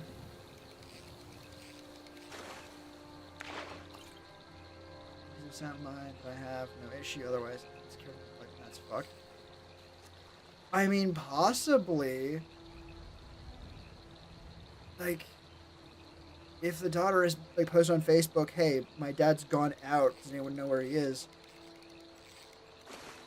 There's a possibility of being like a middle ground where it isn't a sound state of mind thing, but also he's sound of mind enough that they can't just he can go out on his own normally, and occasionally it's a problem, so they can't just keep an eye on him like that, or this is their way of keeping an eye on him as best they can. Or like if they're just not able to keep an eye on him 24/7, and occasionally he just goes out, right? There's many different situations that could be happening. None of them are very good, though. Interesting conclusion, you're right, regardless. Yeah. Hell of a way to fucking end it.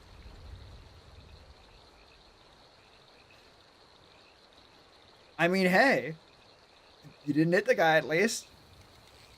That'd be a much more interesting and terrible way to end the evening.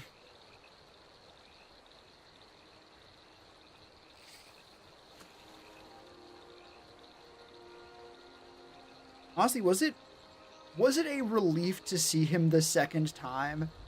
Because honestly, if I were there, it'd feel like one of those, like, when you know there's a problem, seeing a very obvious problem isn't actually a bad thing. It's very relieving. Because until you see him again, it's like, okay, is he just on the road now? Is he just around? Do I have to fucking be careful about where this dude might be? Or is he just gone somewhere else? Once you've seen him and he's walking down a ramp or walking somewhere else, like, okay. I know he's not directly in front of me and I just can't see him because he's right there. And I know he's at this moment fine, so. It's a long way home to make sure he wasn't still walking up the interstate. 2 exits in town. Oh, that's good. That's good of you. I feel like this is not a appropriate time to be like, ah, thanks, because it's no way related to me. But something adjacent to that.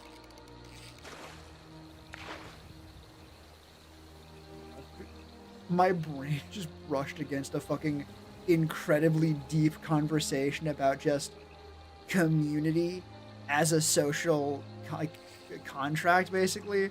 That is far too fucking deep for my brain right now. Notice something hadn't gotten out to him yet. Alright, excellent, excellent.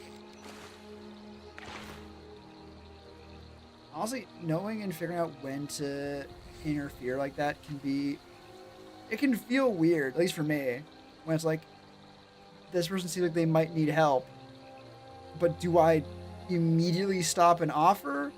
I don't know how long they've been there, right? They might be stopped to get their fucking mail or something. Like if it's like a car on the side of the road, for example. That's a whole other fucking can of worms, though. A whole different fucking monolithic conversation. Ugh. Yeah, it sounds like things turned out okay. At least in the minimum in the short term.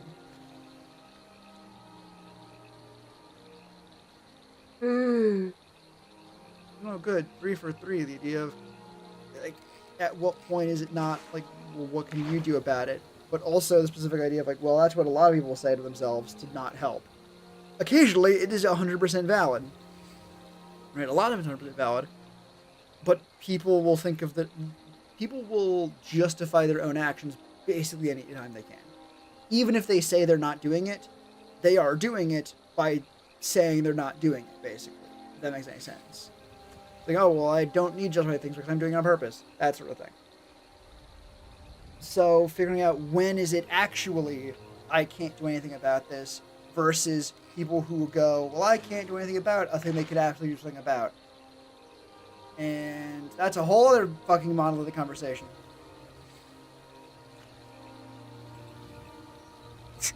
I stop and offer help and he becomes aggressive. I feel pretty bad about laying out an old guy. Right? I respect your confidence in that encounter. That shit would just be fucking spoopy, the minimum.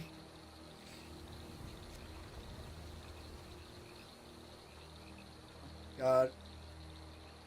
A whole other angle to the thing of like, well, what about how much do you owe it to yourself for personal safety? It's just quite a bit, honestly, but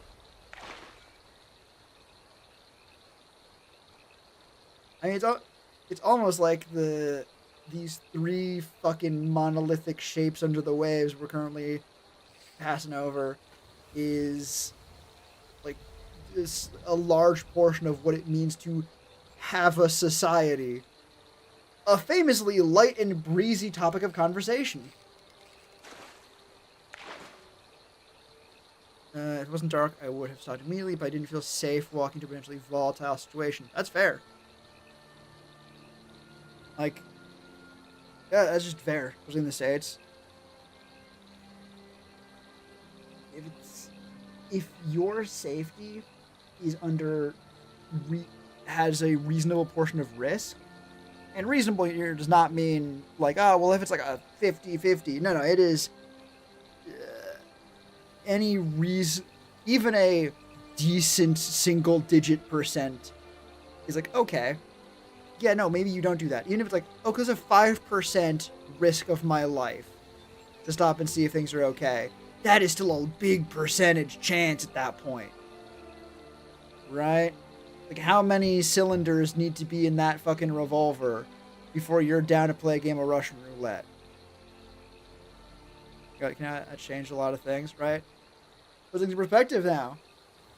You have someone who needs you to be around for the long haul. And that's like a need. Capital N, underlined, bold, and italics. Like a whole 9 lards? 9 yards.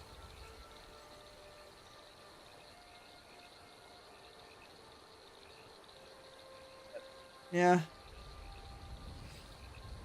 That's, again, very, very, very big fucking can of worms that honestly I am very, very tempted to crack open because it's a very interesting conversation. I can't do that to myself, my own brain. Yeah. You stayed safe. You're cautious. You check things out to make sure. It's all good.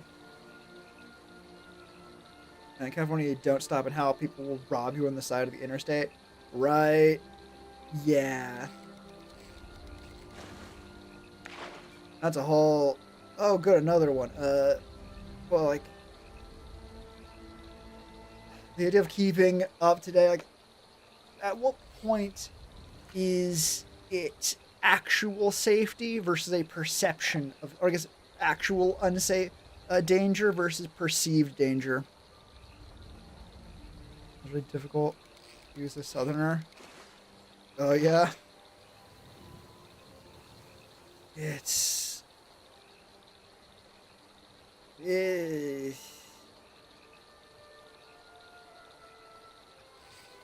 trying to even find an angle to bite at now for this topic of like when and where do you help someone like on the side of the road in this case. Not even someone who's like obviously in a particular situation, just someone walking where they probably shouldn't be for their own safety, right?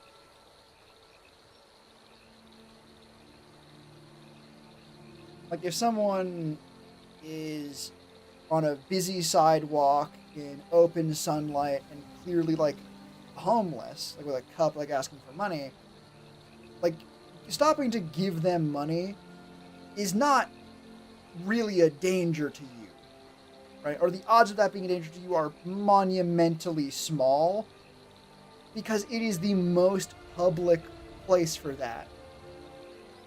And honestly, they could just try and take money from anyone anyway. Just to give the shirt off your back, literally have power into your brand. Hey, there are worse habits to have. Like, there are worse traits to have than exceptionally kind.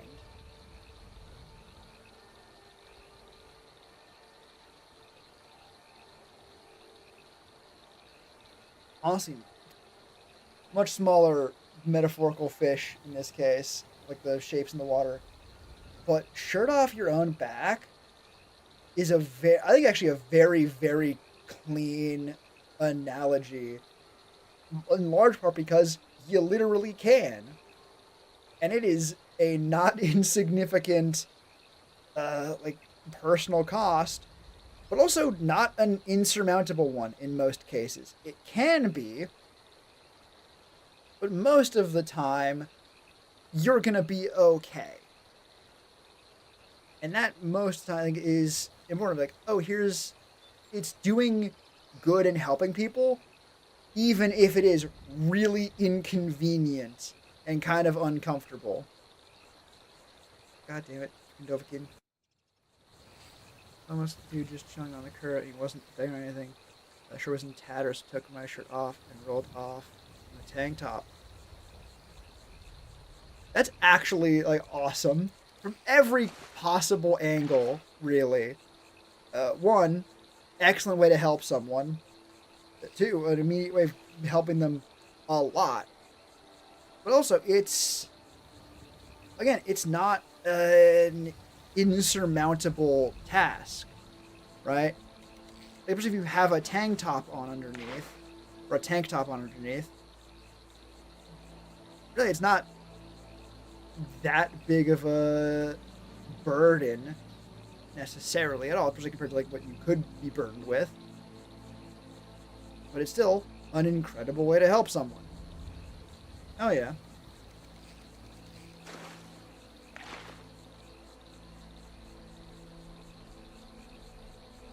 Yo, my brain is not going fast enough to have all these gears whirring.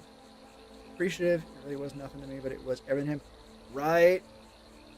Yeah, another facet of that is it's essentially it's a gift you know someone will appreciate specifically. And even if, oh god, that reminds me of a whole Jacob Geller thing about like how to help people. Even if technically speaking the monetary value of the shirt might have been more totally beneficial, the feeling of that, of having someone be like, hey, you seem like you could use it, and handing them a shirt, literally the shirt off their back, that would feel really, really, like, that is a very clear sign of someone who sees a situation you're in and offering to help with that situation actively, deliberately, intentionally, like in a way that is like inconvenient to them, like obviously. Even if it is, again, nothing to you because you had a tank top on underneath, it is a clear act of deliberate and knowledgeable help, right?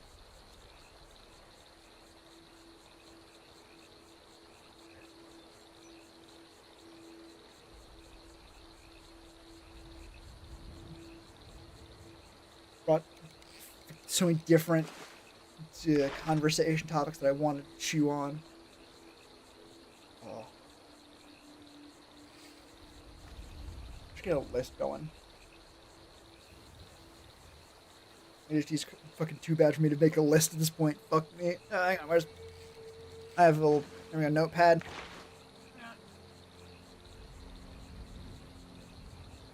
Taking notes on sticky notes, mostly because I have them on hand. Didn't even think about it. I was riding a bike, slammed the brakes as I rode by. If you didn't do something right, again, there are far worse things to be in this world than like habitually kind, right? So what are you talking about? And do I need to hit you with the hammer about it?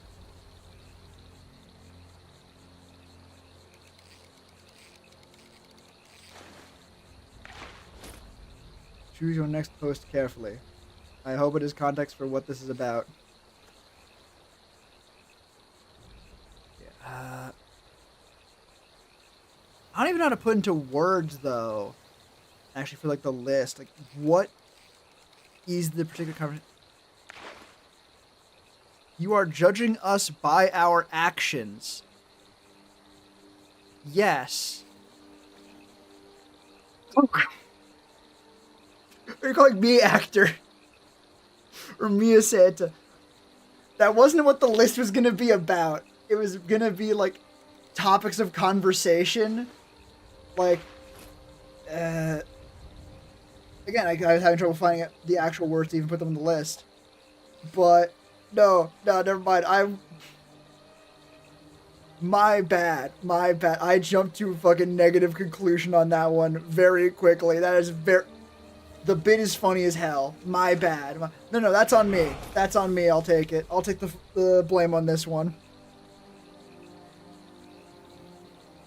No, I thought that was so much really like, they would be like, acting nice and giving out gifts. Trying to act like Santa. I was so fucking mad. No, you're good. I don't know, bragging, I wasn't trying. Could that come across that way? It's the lightest kind of bragging. Like, unless you are making this shit up, you're fine. And if you're making this shit up, you're not bragging. That's something far more heinous.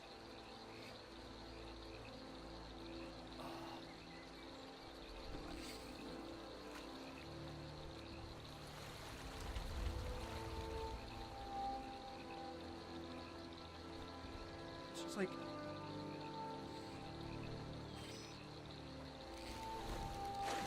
you know, like how society functions. Like, how do you balance like, helping each other and also keeping yourself safe? I think there's also a line there with, or a thought that could remind of like the not arms race, but arms race adjacent of people who genuinely need your help, and also people who want to fucking harm you and take your things, trying to pass themselves off as that. Then, even just saying that, there's of course the other side where that can be used as justification for people to not help because they think it's trying to protect themselves. And really, it's absolutely impractical. It also can be used by nefarious bad actors who want to try and be like, well, you see, we need to stamp down on crime. We've decided that crime is homeless people. They can use that for their own things, and it's all bullshit. Like I said, it's a very deep rabbit hole. But I did not have the brain power for it.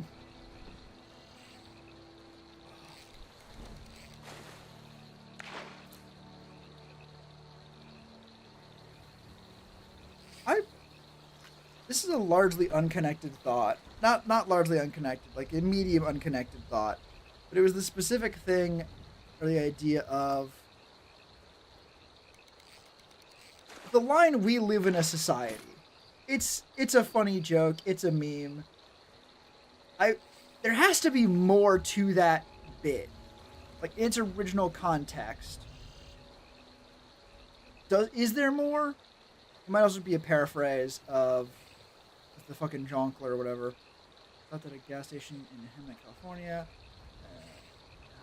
Asked what the cash we didn't have any of our cigarette and gave him a couple on the road. That was the most badass dude he's ever met, and that we go way too much.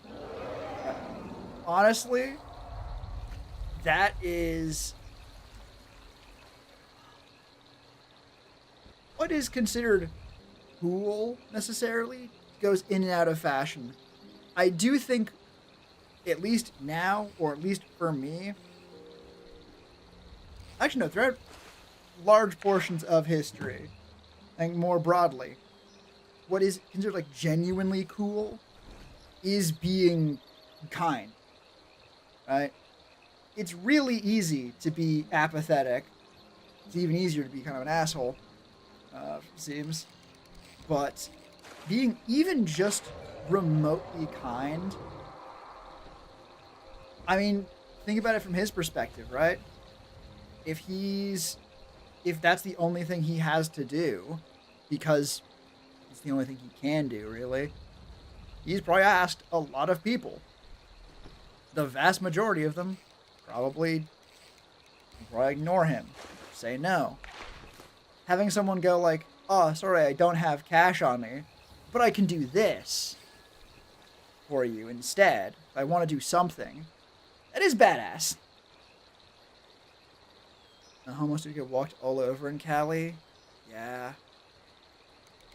Like, homeless people people don't do well most places. Which is not any kind of like, oh, well, it's bad everywhere. More just a point of, if they weren't, they would have probably been helped to a point where they weren't homeless anymore, right? It's a pill many people don't seem like they want to swallow. But homelessness is a solvable problem in the sense of you can help house people.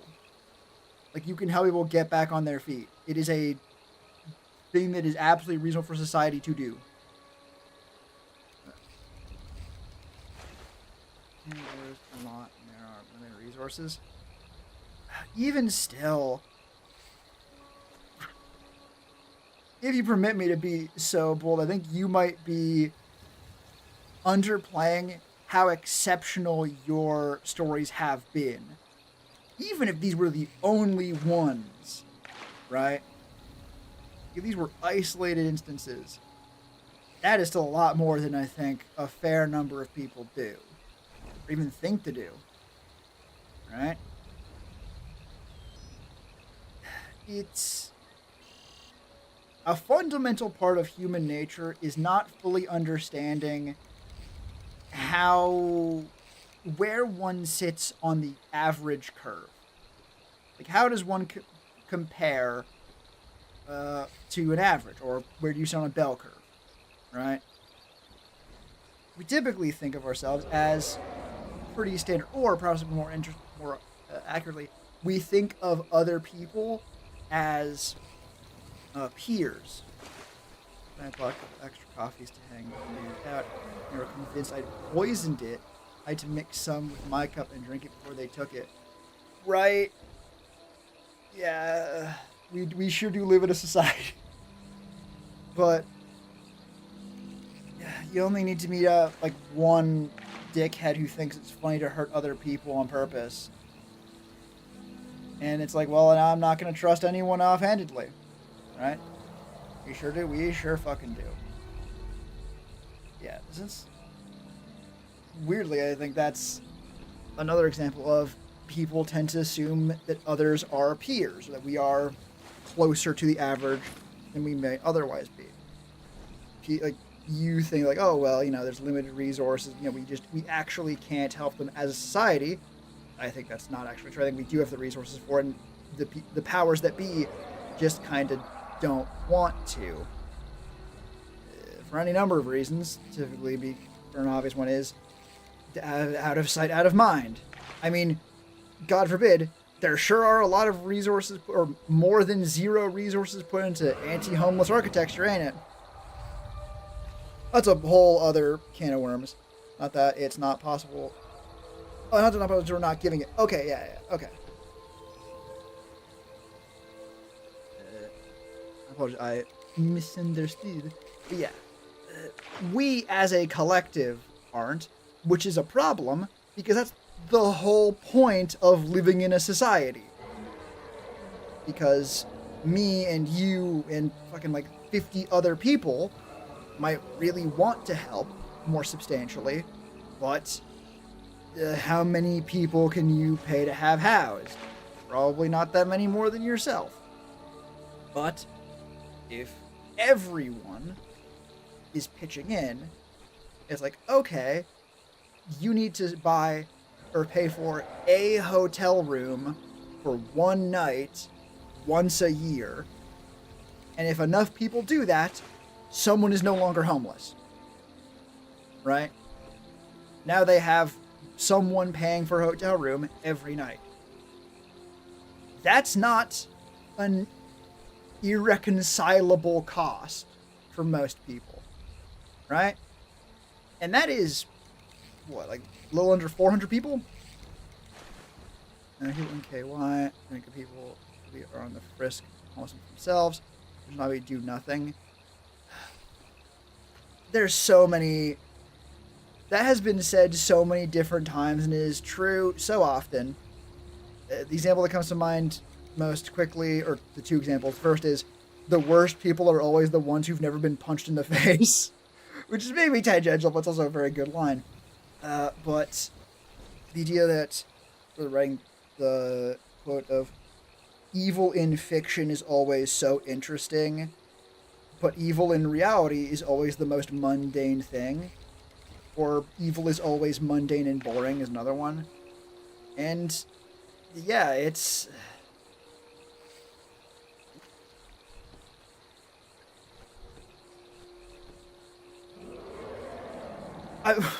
I'm thinking on now, but now Jimmy, like, we are currently discussing, like, the root of evil, right? My place to spit in a well-he-meant home is his face. Yeah, it's a good line. Thank you, Diogenes. True evil is that they do nothing. The only reason I would have to disagree with that is that there are people who do some truly evil shit. But it is true that a lot of them do nothing. Like, a lot of people really, that's maybe a more specific look at it. Because, yeah, they also do a lot of very deliberately heinous shit. But it's also a matter that, like, there are people who could solve so many problems. Right? Like, I'm just going to look up. How much would it cost to end USA homelessness?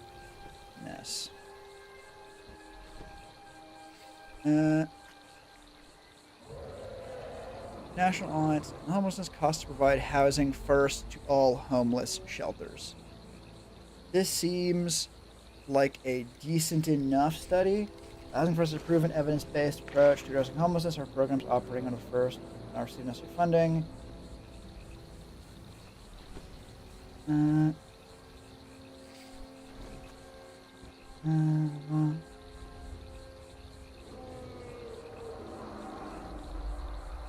Conservatively estimate that an additional $9.6 billion will be needed to achieve this goal, providing rapid rehousing or permanent supportive housing to everyone in a homeless shelter unable to access housing in a single year. Okay, I'd say that's a conservative estimate. Let's double it. $20 billion. Richest people in the USA. List of wealthiest Americans by net worth. Billions US. Let's just scroll down till we hit... Oh, the top 25 are all that is listed on Wikipedia. That bottoms out at 3.4. Or, no, not 3.4. 34 billion.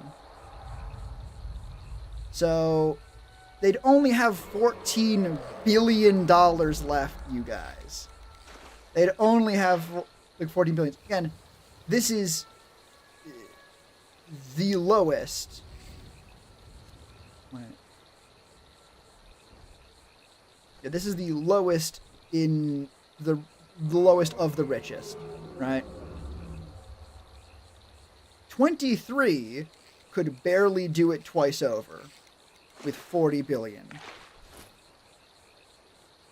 It also need to be jobs for most of them. Spreading them all indefinitely would be impossible. And also that is an annual cost. Right. But again, we're talking 20. This is a single person. This is specifically Lucas Walton of Walmart. Who the fuck is Sergey Brin and why is their source of wealth just Alphabet?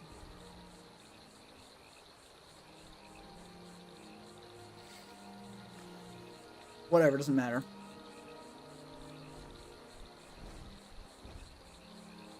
Like, yeah, like when the 10th richest person, singular, in the States has $10 billion of personal wealth, at some point it is a matter of you look at it and go, okay, so the 9 people richer than this motherfucker also have more money than this. This is to end homelessness, right? Maybe it's only for a year, but we are... uncle is to be a billionaire net worth in a year? Okay. Weirdly enough, this is still... I mean, at that point, donating to charity, that shit had better be a skewed number. Because I'm like, oh, well, it's in a house. It's like, okay, fine. By that point, it's like, donate to charity. Like, big donation to charity. It's $100 million currently. Infographic here, like, infographics of like, this person is wealthy with like hundreds of millions of dollars. But they are not your enemy. This person, however... Oh, dude's dick and terrible father? No. I wasn't gonna assume... I wasn't gonna fucking immediately jump out with like, oh shit, I'm going to bet, right? Fucking Nvidia guy is on this list at number 11? Really? Damn. 100% the enemy, I've never met him. Yeah, that makes sense then. And I won't stop fucking playing then. Like, yeah, because you can't make that much money and hold on to it and not be the bad guy. Just first of all, making that much money is so let me see. Alan Smith. That's just Dodge Expense. I don't want to bother. The Geese, the enemy, and Bad Butt. I'm looking right now. Best paid actor.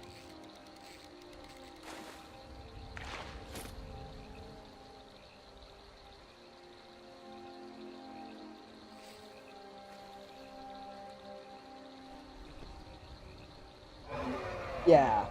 Yeah, okay. Okay.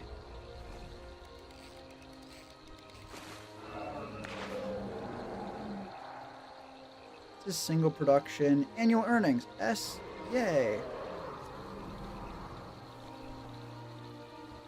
Yeah, okay, so the... Let's be really fucking cruel to these numbers. So, apparently, the highest... it was a Little Mansion, 20... Yeah. That is not surprising, because if you go to, like, actors, Forbes, list of happy actors actually based on total earnings. So yeah, per year, the best year for any actor ever, according to Forbes, was Sylvester Stallone in 1987 at $74 million that year. The second place is Sylvester Stallone in 1988, where he made $63 million. So it dropped by $11 million. But we're going to pretend, for the sake of argument, that an actor could make $60 or $75 million every year. Right? Something that ain't true? True. You know, you're so right. Let's actually account for inflation there. So we got $75 million. 75, let's just do dollars. 1987 inflation.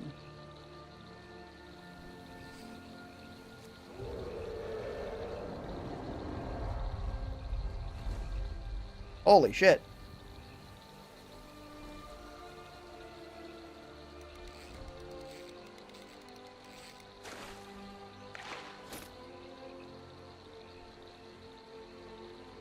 Oh, if that's the highest, then the pay hasn't counted for inflation at all.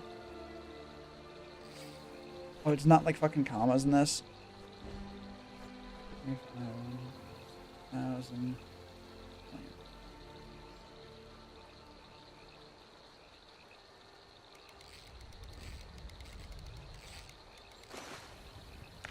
Make less not crazy.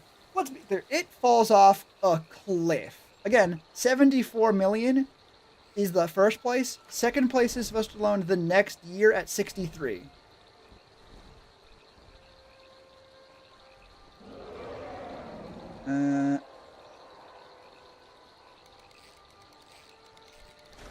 Oh, actually, hang on.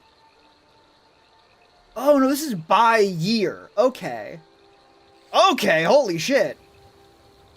Never mind, that changes everything. Yeah, apparently it's actually Dwayne "The Rock" Johnson in 2021 at 270 million.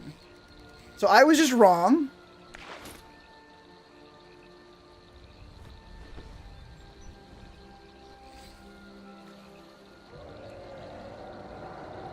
Yeah, even if we say, let's say,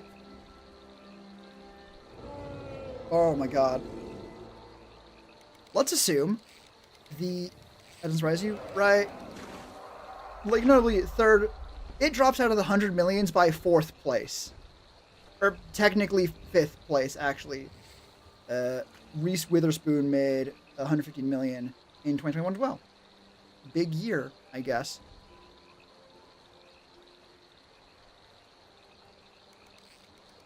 Oh.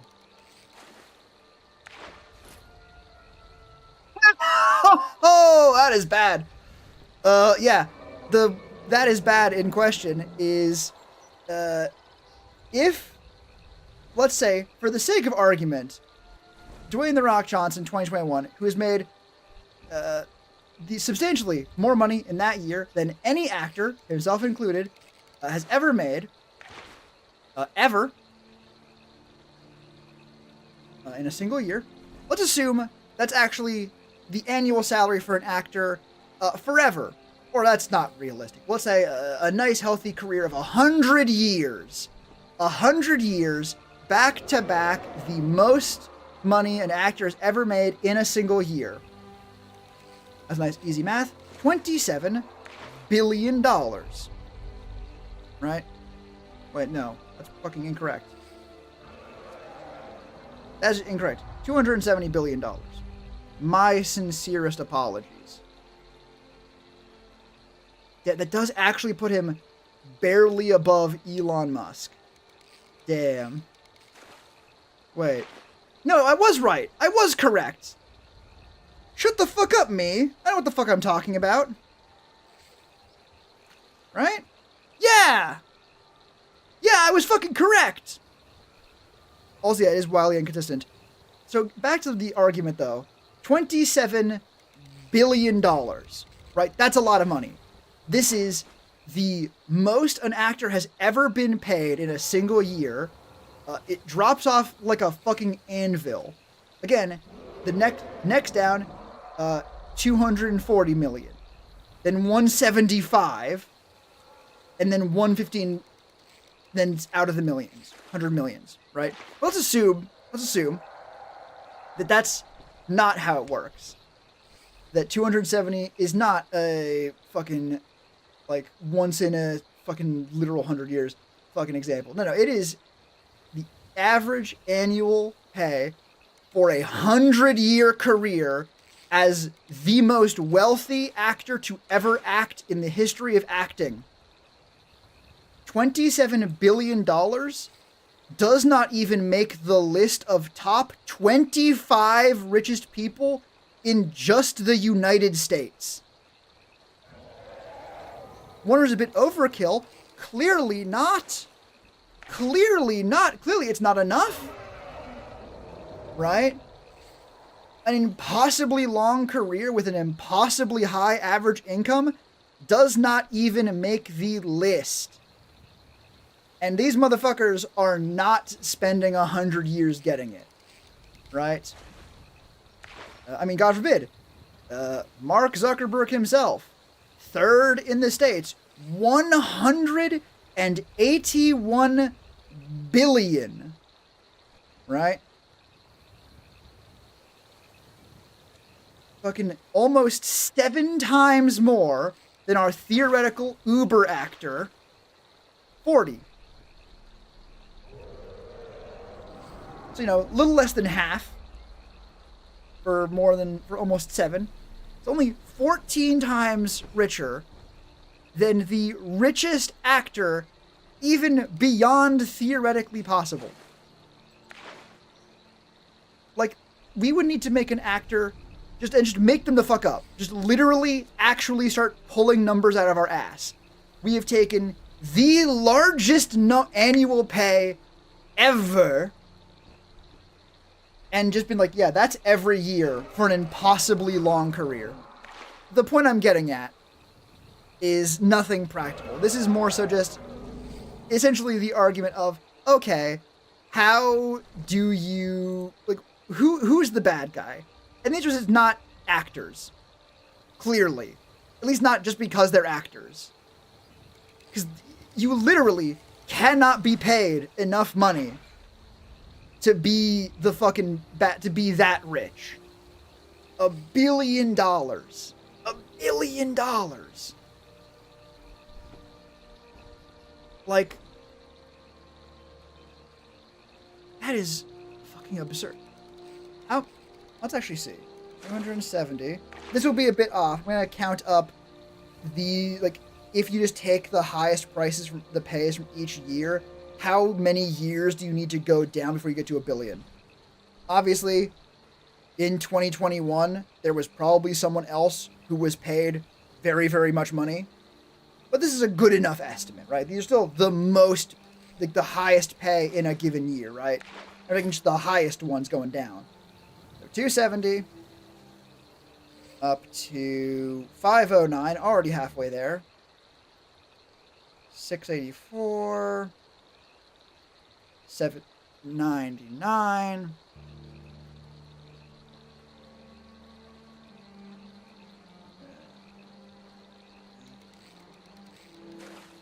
891. 980.4, and then we would make it there, right? So that is 1, 2, 3, 4, 5, 6, more than 6 years of literally record-breaking pay for an actor to hit one singular $1 billion. That, it's just not the amount of money, right? And again, this is literally the biggest numbers we can possibly throw at it in any reasonable amount. Like, if we look at just Dwayne Johnson, and got a coffee. I'm gonna end stream soon too. You've just got me on a different fucking talk. Net worth, hooray! I would like to see.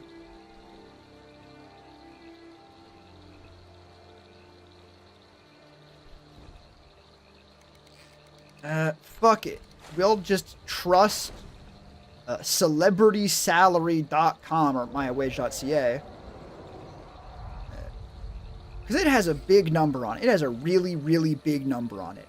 We'll round up slightly. $121 million a year. That's crazy. That's a lot of money. This is obviously not just from like his fucking acting career, his other shit going on, but also he's an incredibly wealthy actor. A wrestling career, right? Yeah.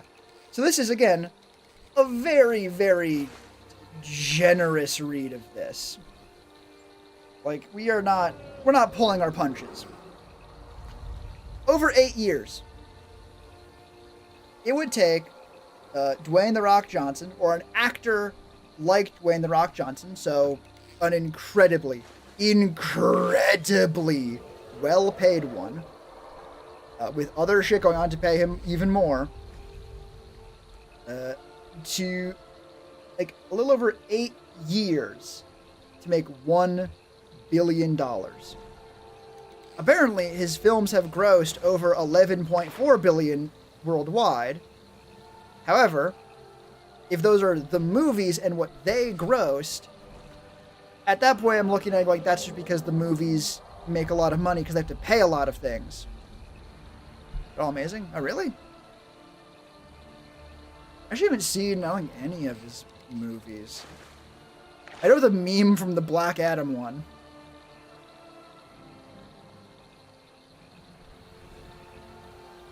I was an actor.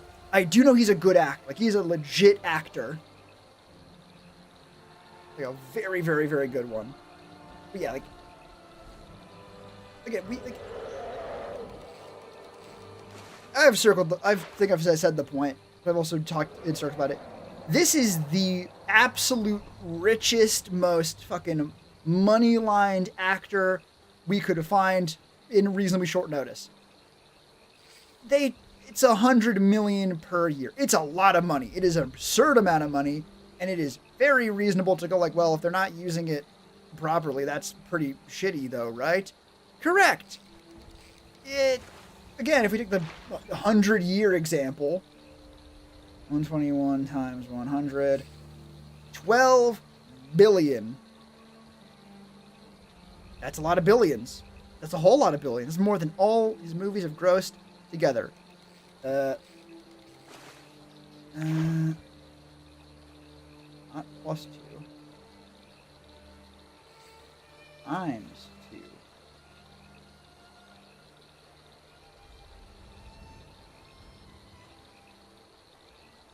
Five. Holy shit. Yeah, more. Oh yeah, that means that the 25th place in just the States is over 2.75 times the 100-year fucking benchmark for fucking Dwayne The Rock Johnson. Actors and people who make money by producing and creating art are not the enemy. They are not the hyper elite. The people with tens to hundreds of billions of dollars did not get that because they personally put something out into the world worth that much money. It is not possible. Right? Most of them are generational wealth. That's certainly the easiest way to do it. And frankly, I think if you want to be even more poignant, I think if we looked, all of them have some form of generational wealth. Because if you don't, you probably got bought out by someone who did at some point.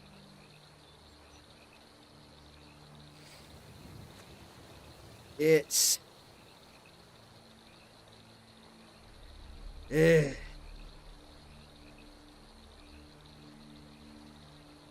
don't even know why I got on this tangent. I mean, I can tell you why, like, broadly.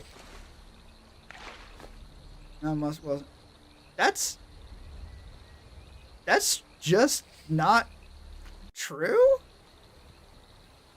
Like, his father owns an emerald mine.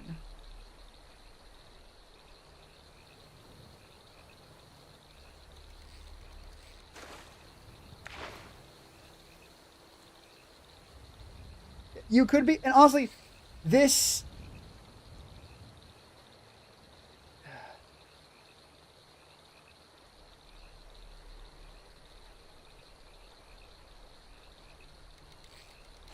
Fair enough.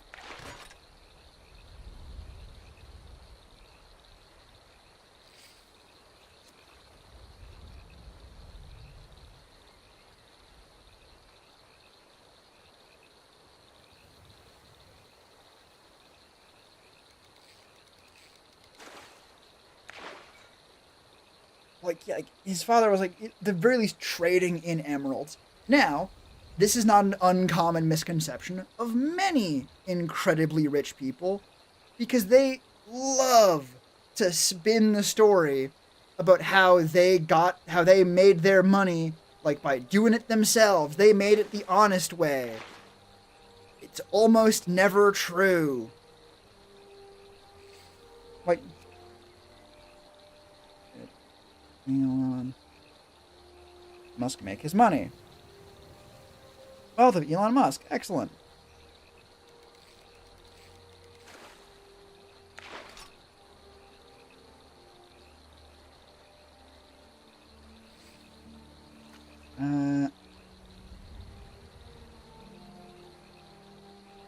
Jesus Christ.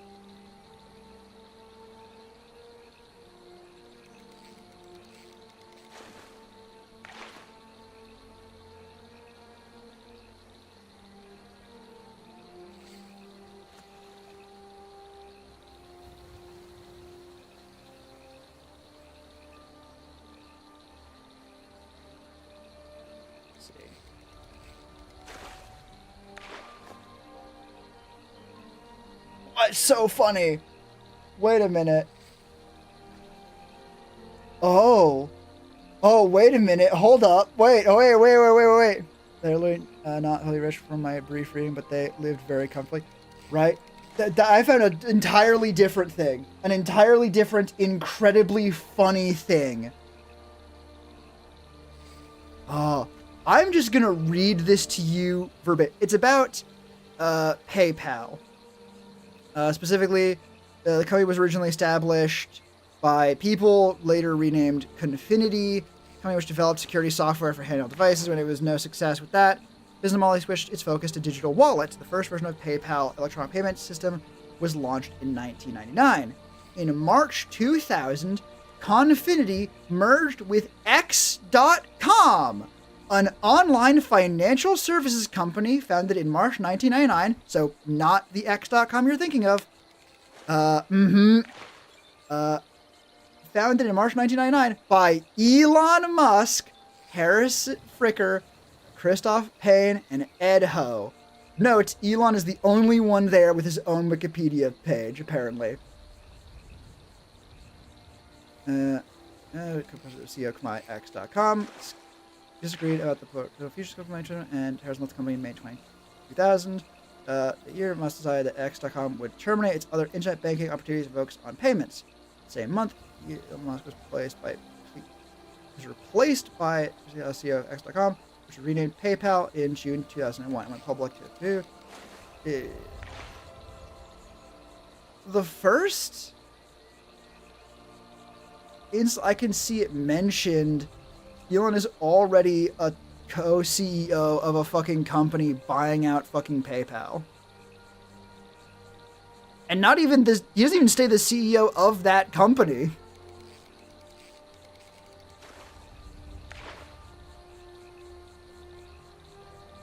I mean, upper middle class to richest man in the country is still a big jump. I think the dude's a bit dull, but good for him. I'm still so dubious about that one.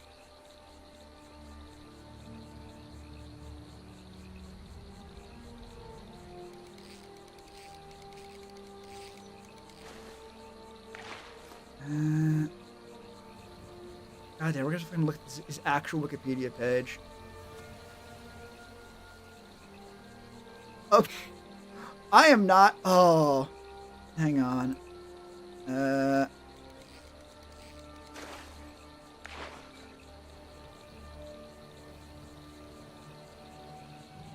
This is the Musk family. Was he born? 1971. Oh. Errol Graham Musk, Elon Musk's father. I'm reading the Wikipedia page, which is substantially because at least it has sources you can follow. Is a South African politician and businessman who was elected as an independent to represent Sunnyside on the Praetorian City Council in 1972. A lucrative engineering business which took on large product software as blah, blah, blah, blah. He also owned an auto parts store, at least half a share in an emerald mine, and even one of the biggest houses in Pretoria. And this is, he was a politician 1 year after Elon's birth.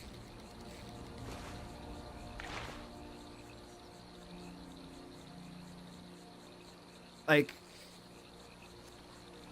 that. And note, this is me doing my due diligence a little bit. Because the link to this, which is the Musk family, is from the second paragraph of Elon Musk's Wikipedia page himself. Which is just from it's a link from the words wealthy family. From born into a wealthy family in Pretoria, South Africa. Oh, god damn it.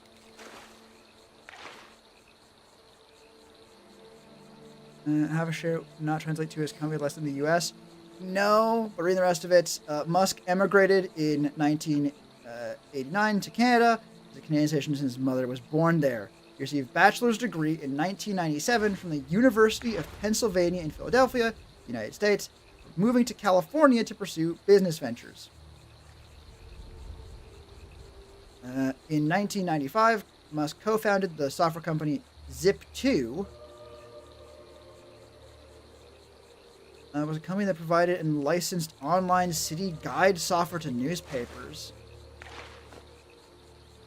Following its sale in 1999, he co-founded X.com, not that X.com, online payment company that later merged with PayPal, which was acquired by eBay in 2002, also became America's in 2002. Nothing I've seen here says anything other than rich. Enjoy the group?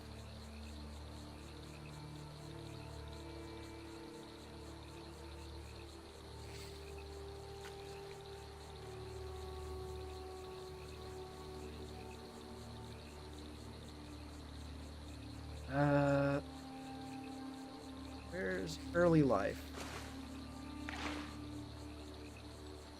Tears.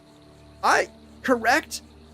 This is the only things I've seen is like, oh yeah, his dad partially was a politician and partial owner of an emerald mine and fully owned an auto shop. Time for me to give him a warm sorry welcome. Bubba Sir specifically. This is where he's though. Was born in Mr. Capital.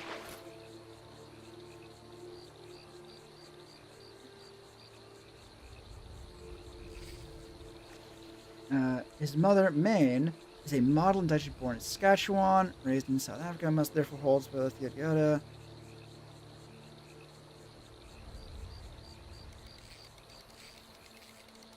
His father, Errol Musk, is a South African electromechanical engineer, pilot, sailor, consultant, emerald dealer, and property developer who partly owned a rental lodge at Timbavati Private Nature Reserve.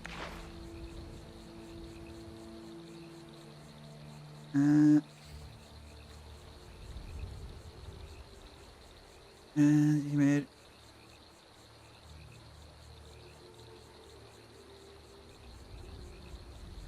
I heard you say his dad owned half a share of an emerald mine. No, he owned half an emerald mine, if I remember correctly.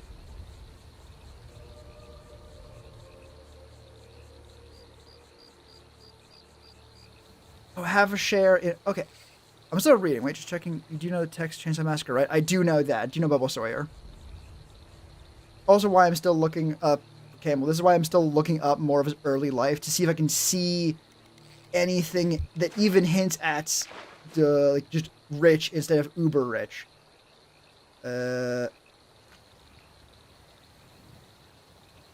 2023, Emerald recounted that the deal he made was to receive a portion of the emerald mine produced at 3 small mines. Beyond super wealthy? Mm-hmm.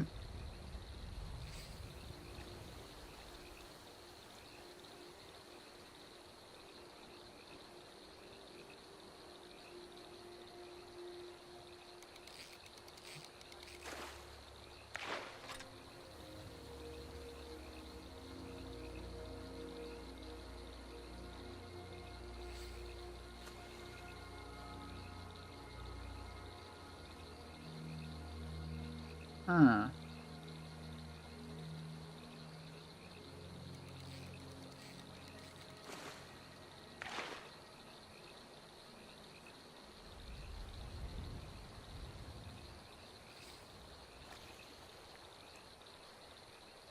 Okay.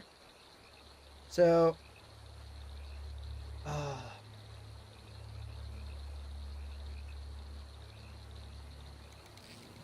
don't you love it when you hear anecdotes from someone's history and you hear 2 different sides? One where it's like, oh my god, I was terribly abused and like beaten in this altercation with another child. Like, and the other side is like, well, yeah, the kid had just lost his father, and Elon called him stupid. Motherfucker, this is from decades ago. Are both of you correct? Is one of you just flat out lying? I don't know. Education.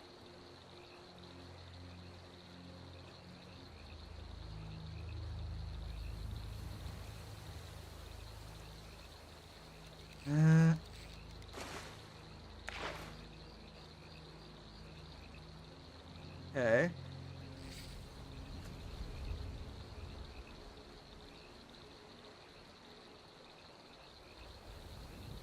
Hmm.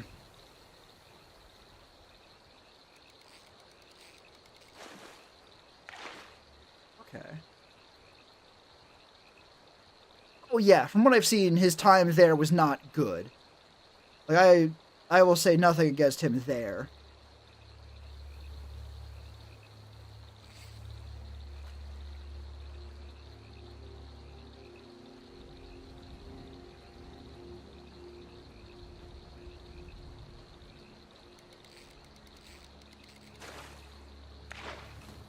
Huh.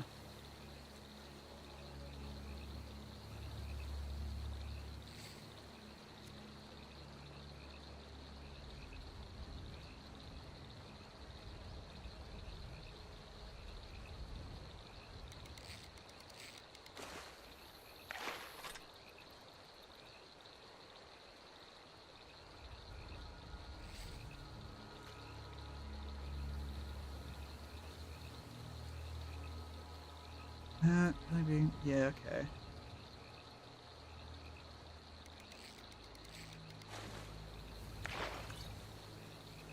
Oh, god damn it.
I...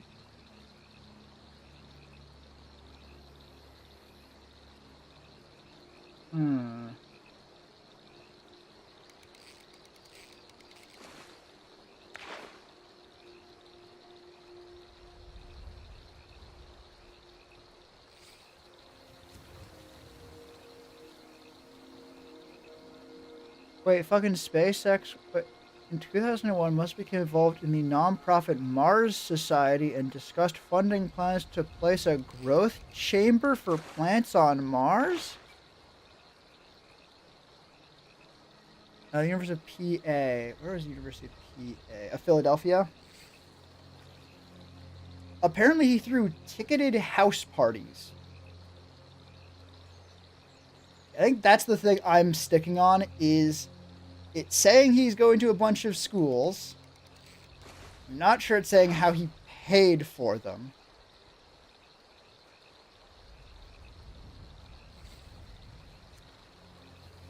And at no point along any of this is it seeming exceptional. In fact, at many points, like, well, yeah, he got the fucking B on his senior math certificate.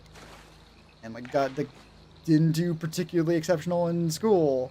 And his early businesses were, like, middling at best, and got ousted as CEO.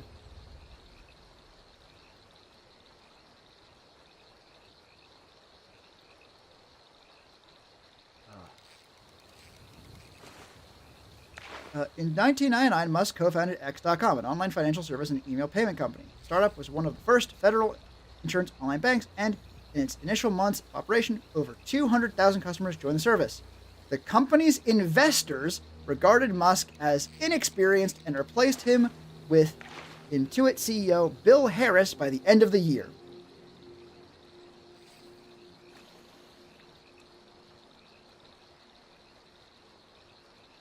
Oh.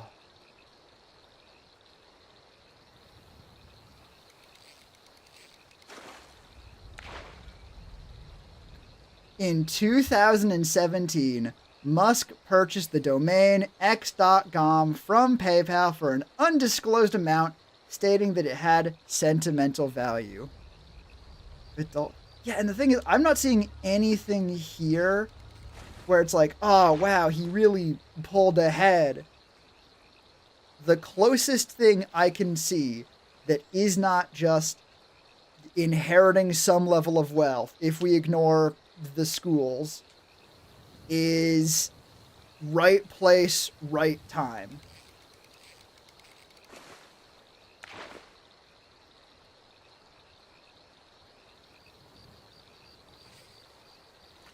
Wait a minute. Zip2.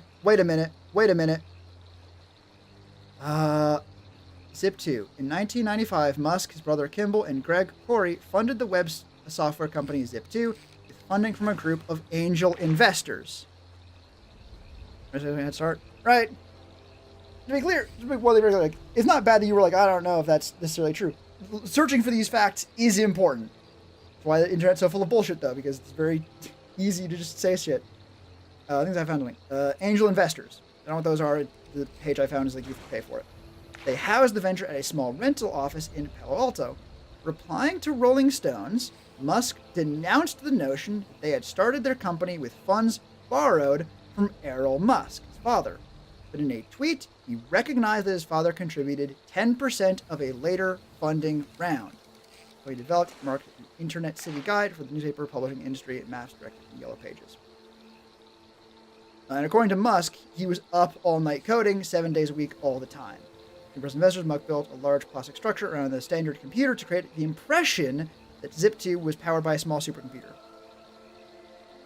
And unless they're just anonymous investors, I believe, one of which was his father.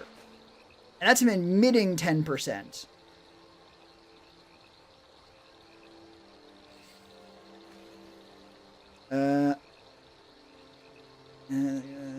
Musk brothers obtained contracts in the New York Times and the Chicago Tribune, persuaded the board of directors to abandon plans to merge with City Search.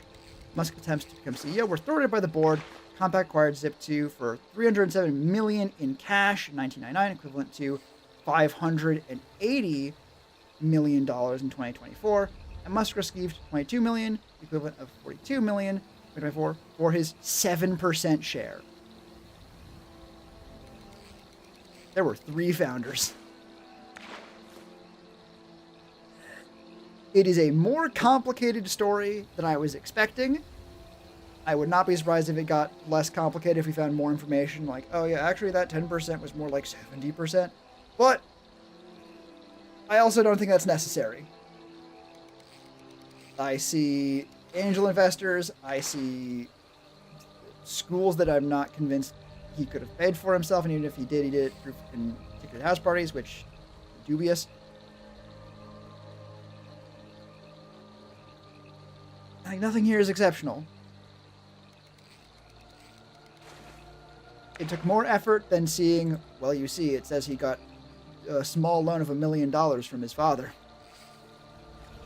But otherwise, can't hate any of it, though. Dude did go to school, fail a few businesses. I don't know, dude's an idiot, but he is far more wealthy than his father now. Yeah, but he's wealthy for nothing, it seems. Like, he has not done anything. He's done a lot of bad shit, right?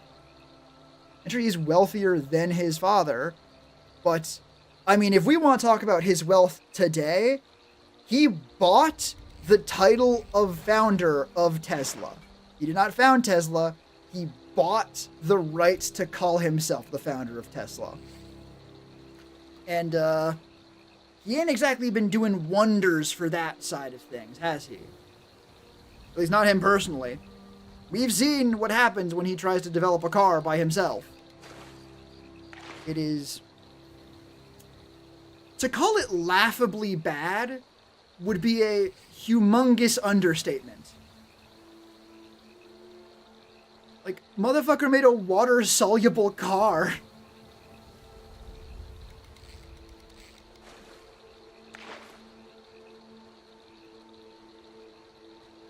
Honestly, if I had to make a call, or perhaps a small shot in the dark, which I don't have to, I'm going to anyways. A Tesla, I rode in one, and it was worse than a shitty airplane seat, right? Yeah, it's not good. One thing that has been a consistent part of Elon Musk's personality has been an obvious, desperate desire to be seen as cool. To be seen as, like, impressive and cool and liked. I still remember when he made the not a flamethrower, which was just a flamethrower he called not a flamethrower because he couldn't make flamethrowers. That is, I think, the closest thing he's ever come to being funny. It's obnoxious, yes. It's also very poorly done, and also would explain someone making money from having money, basically, and just having connections to investors, buying companies as they're on the up and up, not doing poorly enough to nuke them into oblivion, barely, and then getting a small payback of a couple $1 million.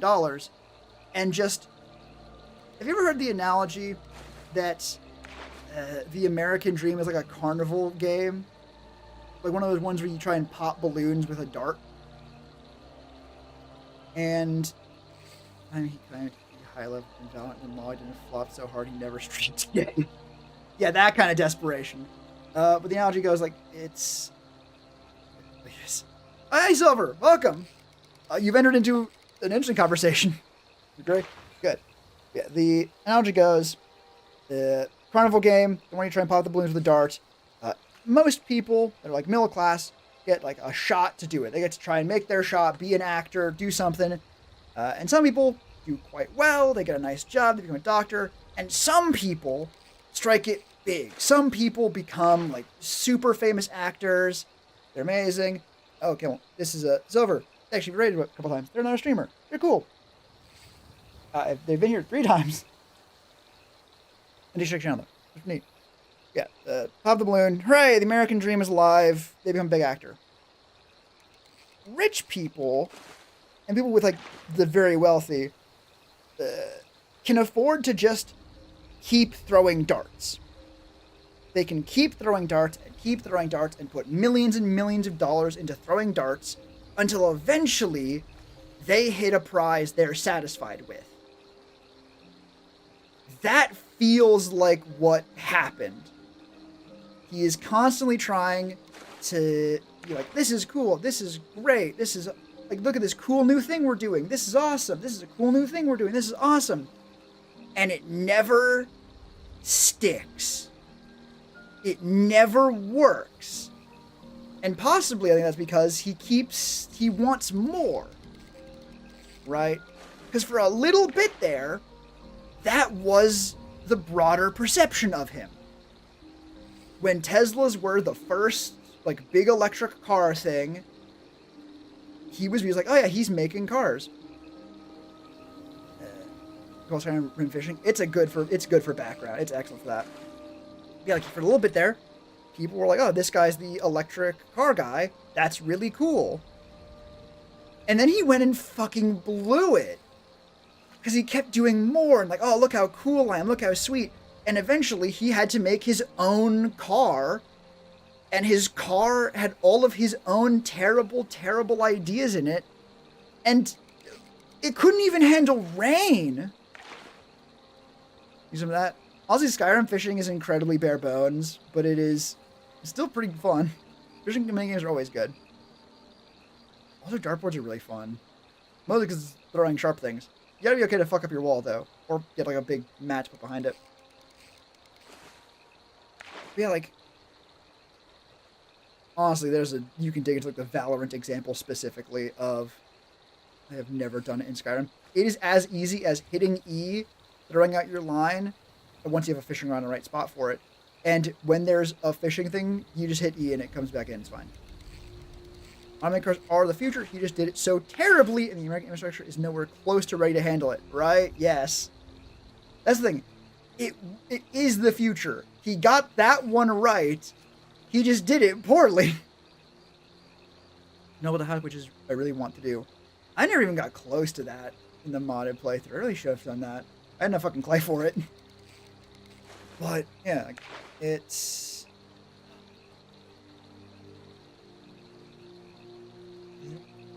I almost started talking about, like, with the Valorant example. You can get really good at Valorant. However, it's really fucking diesel generation. Yeah, you can get really good at Valorant. However, he didn't. He just claimed to be really good at it, and then set out to prove how good he was, and then wasn't. Like, he just made it up. Last Skyrim playthrough is in order? No. At least not so soon. I actually did get fucking Skyrim VR. So if I can get VR to fucking work, that'll probably be at least a couple. Oh, God. How long have we been talking about specifically just the hyper fucking rich? Oh,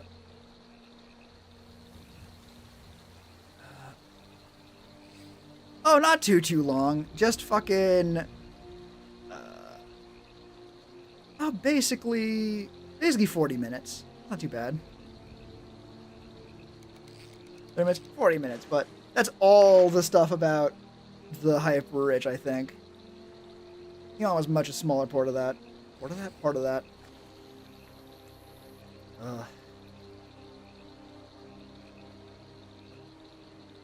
And he's only a small part of it, right? There's a much larger discussion there. The he is the richest one. There's a lot of other very they are no more innocent than him. Pretty good time session. Honestly, that is really close. Especially given that I was looking back at the 700 million guy, right? And that was what the whole conversation about. Proving that no, someone who just makes their money by being paid millions and millions from being an actor will never be hyper rich. It just does not happen.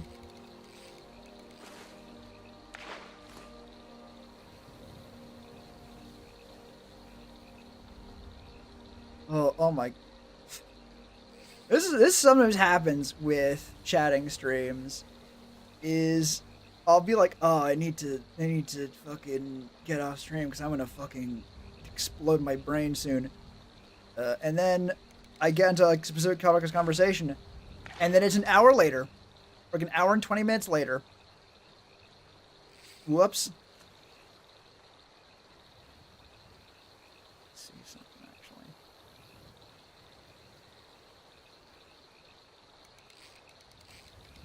Compared to D&D, D&D, fucking hell. You pair it to DHD. That's correct. That just fucked with my brain. You're correct. Have I ever told... I know I haven't. But I'm going to ask anyway if I've ever told the story of why I am hesitant. Not really hesitant, but like a little hesitant to actually bother getting diagnosed to see if the part of that, the first part of that is accurate. I don't know.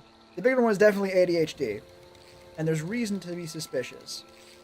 But, I mean, the real answer is it'd be a lot to fucking... It'd take a lot of effort to get that diagnosis probably, or at least a same amount of effort as getting the ADHD one.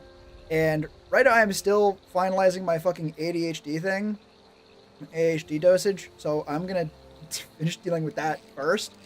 But the specific, partially joke answer is I have dealt with a lot of people who are not great in arguments. They're difficult to have conversations like this about. This has been excellent, though. Like, doing the research and being like, where is the proof of this? Where is the source? Where is the source other than I made it the fuck up? That's excellent. These were not excellent fights, or arguments, or discussions, whatever. And is when I saw a fucking meme about why so many autistic people are non-binary, and someone commented on that saying that it's because gender is stupid and autistic people are not. I can on the doc for no BS conversations. I do my best. If that is my brand, if that is what is that my legacy, I would be fucking thrilled. I'd be very happy with that. Yeah, the joke of gender is stupid, not autistic people are not, is very funny. But also, at some point, I had the thought in my brain of like, holy shit. If I turn out to be that flavor of neurodivergent, I need to talk to other different neurotypical people, or I will have to fight back the fucking thought of, damn, fucking neurotypical people just can't have a fucking conversation, can they? The day you get too big for wild conversations. I hope that never happens. Genuinely, I hope if nothing else, I am still able to go on these big fucking tangents. And I believe I will. Because I see those happen. They're typically just less specifically focused. There's more voices giving me things to ping off of. But I think at least my half of this should stay the same. 'Cause I just have too much fun doing this. Really, it'd be more people enabling me. And honestly, at that point, I just make fucking... I don't just have members-only streams. Back, the shiny badge. Probably, yeah. That is the silver lining of that. If I get big enough to where I can't follow all of chat, at that point I will want a moderator to be like, cool, shoot that guy. If you see someone who needs shooting and I don't, shoot them for me.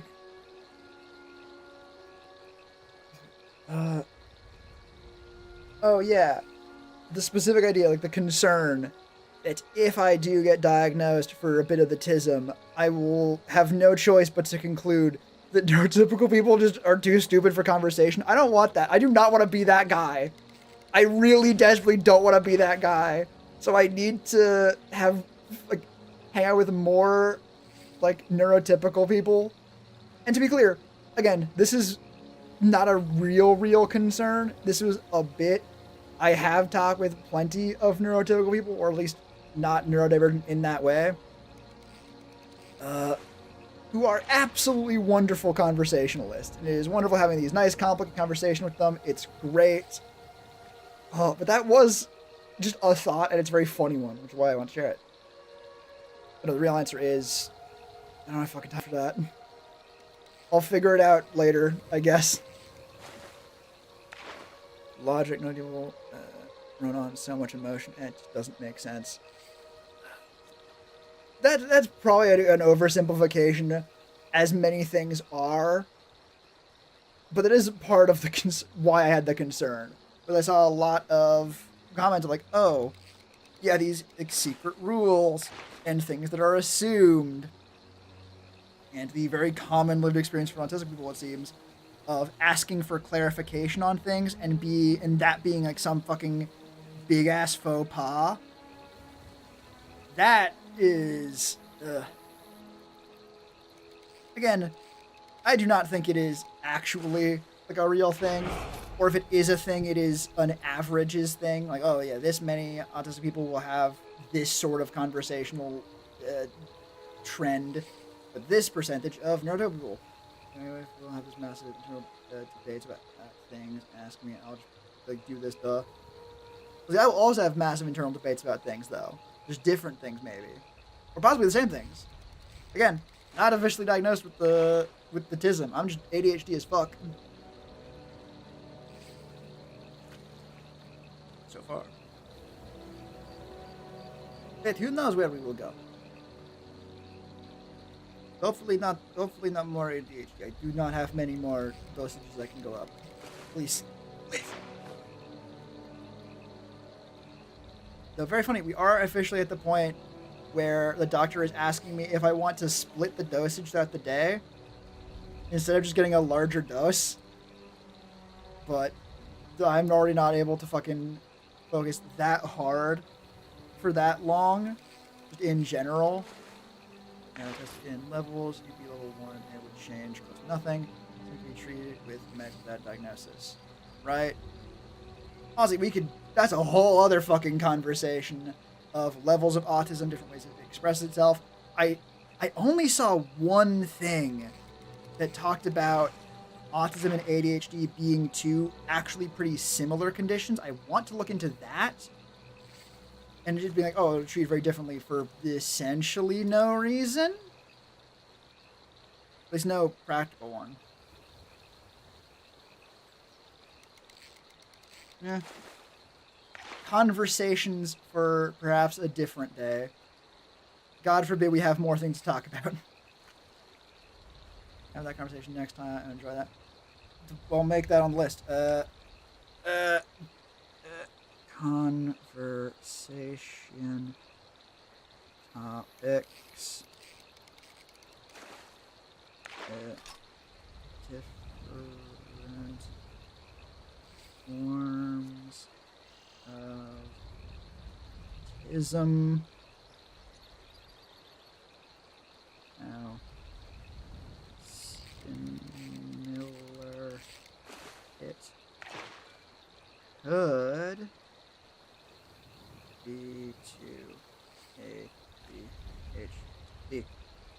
I've seen it said a lot, and it does make sense. So I will say I know that ADHD and autism can sort of hide each other because they sort of work counter, like sort of destructive interference a little bit. But again, I have not looked into that. As we have thoroughly proven multiple times, but especially tonight, if I am not saying something as conjecture and I am saying it as known fact, I am damn confident in that known fact. And that is something I am genuinely very proud of. You mentioned before, way ago, you didn't want to brag. I want to brag for a second before the end of stream. I do actually have to end stream at some point. At some point, in the not too distant past, it was a discussion with my partner about like stuff. The conversation topic does not specifically matter, right? It was about more so just discussing things in general. About maybe when we're wrong, maybe when we're not wrong. But specifically, one of their lines that they brought up that I will remember forever, forever and forever and forever, is as we were talking, they were talking about it, and it was, I'm trying to find a way to fucking say this, like phrase it correctly, like get the proper feeling of it. And I think it was a frustration they had. And this happened a time, and has since never happened again, because we talked about it. Conversational skills and communication, so fucking important. Do that shit.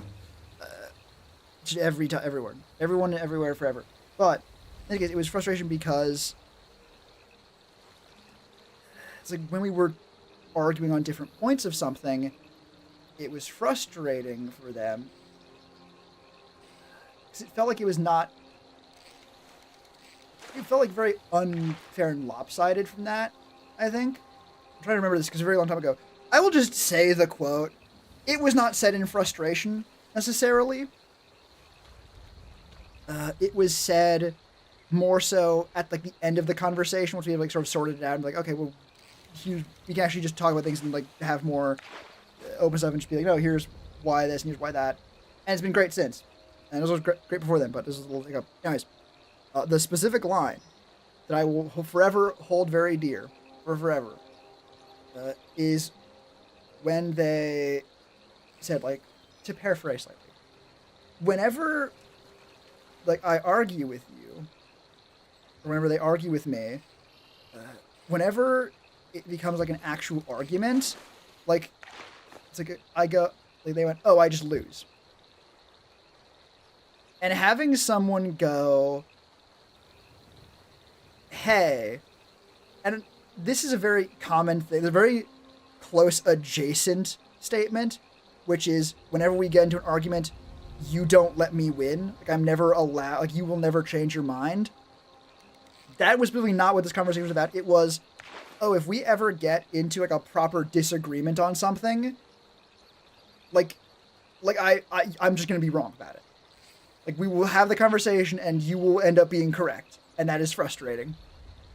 Which is fair. We since talked about it. But the fucking elation of that. I don't think it probably wasn't the first time anyone been like, oh, you're smart.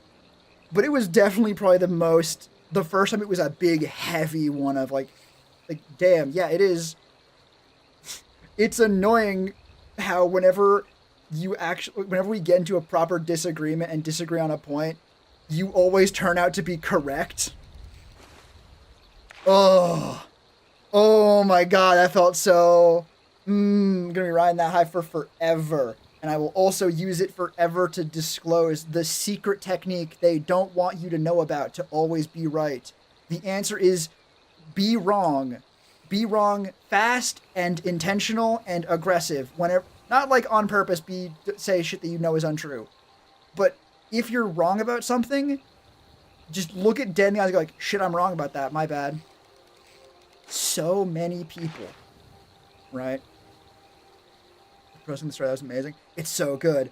But yeah, like, so many people, namely the worst conversations I've ever met, or seen even just from a distance, act as if admitting you're wrong is losing. That admitting you're wrong proves you don't know what you're talking about and you're stupid. So never ever admit you're wrong about anything, because that's how you're smart. Bullshit. Bullshit, bullshit, bullshit, bullshit, bullshit, bullshit, bullshit, bullshit, bullshit. Never admitting you're wrong about anything is what dipshits do. Because you're not gonna stop being wrong about it. Are you being private? Well, I am being private. Interest, curiosity. Yeah, I am just private and like keeping people on edge. Which is doubly fun because it means you don't fucking know. But, yeah, that's the thing. Like, if you are wrong about something, you need to acknowledge that. You need to admit that. And change your mind, right? A lot of people never slip up. Well, listen, I'm very good at lying. The trick is that you have to be bullshitting a lot, but you have to choose your lies carefully. The ones you know you can keep because they're not going to come up, or even if they do come out, it's like, okay, whatever, right? Regardless, if you never admit you're wrong, you're just going to die on hills that are obviously bullshit. And it's like, oh, but like if I admit I'm wrong about stuff, people are going to think I'm stupid. No. No, if you do it fast enough, if you do it intentionally enough, if you are graceful enough in it, people won't even fucking notice. Like the discussion I remember, like the quote of, it's frustrating to, like, whenever we have like a disagreement on something, you always end up being right in the end. Like, you always turn out that you're correct. That's not because I'm always right about everything, except for when I am, which is always. But whenever I'm wrong about something, I do my best to look at it and go like, oh shit, my bad. Acknowledge I'm wrong, and then here's the magic trick happens right there. You might not even noticed it. You want to know what happens after you go, ah shit, my bad? Suddenly I'm not wrong anymore. It's like a shell game for intelligence, but you always end up actually winning. That's the thing. Either I'm right about something, or I was wrong about it, but I'm not anymore, because I changed my mind and now I'm right. You can just do that! Like, again, the shell game example, like, you can just see there's no ball underneath the cup and go, shit, my bad. Like, you can see the ball's under the cup and go like, shit, my bad, 1 second, and just put the ball under a different cup. And you can just do that! As long as they don't immediately lecture you about how wrong you were, I don't care to admit it, otherwise you get a cool bro and I walk away. Right? That's a whole other thing. That is bad conversationalist in a different direction. It's, weirdly, I think the overlap between those two groups of people might be near a circle, because that is still treating, admitting you're wrong and changing your mind as losing. Just they consider themselves the winner now, instead of trying not to be the loser. It is still not the thing you do. In theory, someone admitting you were right is the win condition, right? Someone going, oh, my bad, I got that wrong, is you winning. You have convinced them of your point. Congration, you did it. There's also, back from the gulag, welcome back. We've switched to a conversation on the nature of intelligence and how to never actually be wrong about anything. The trick is to be wrong about stuff and then change your mind. Revolutionary.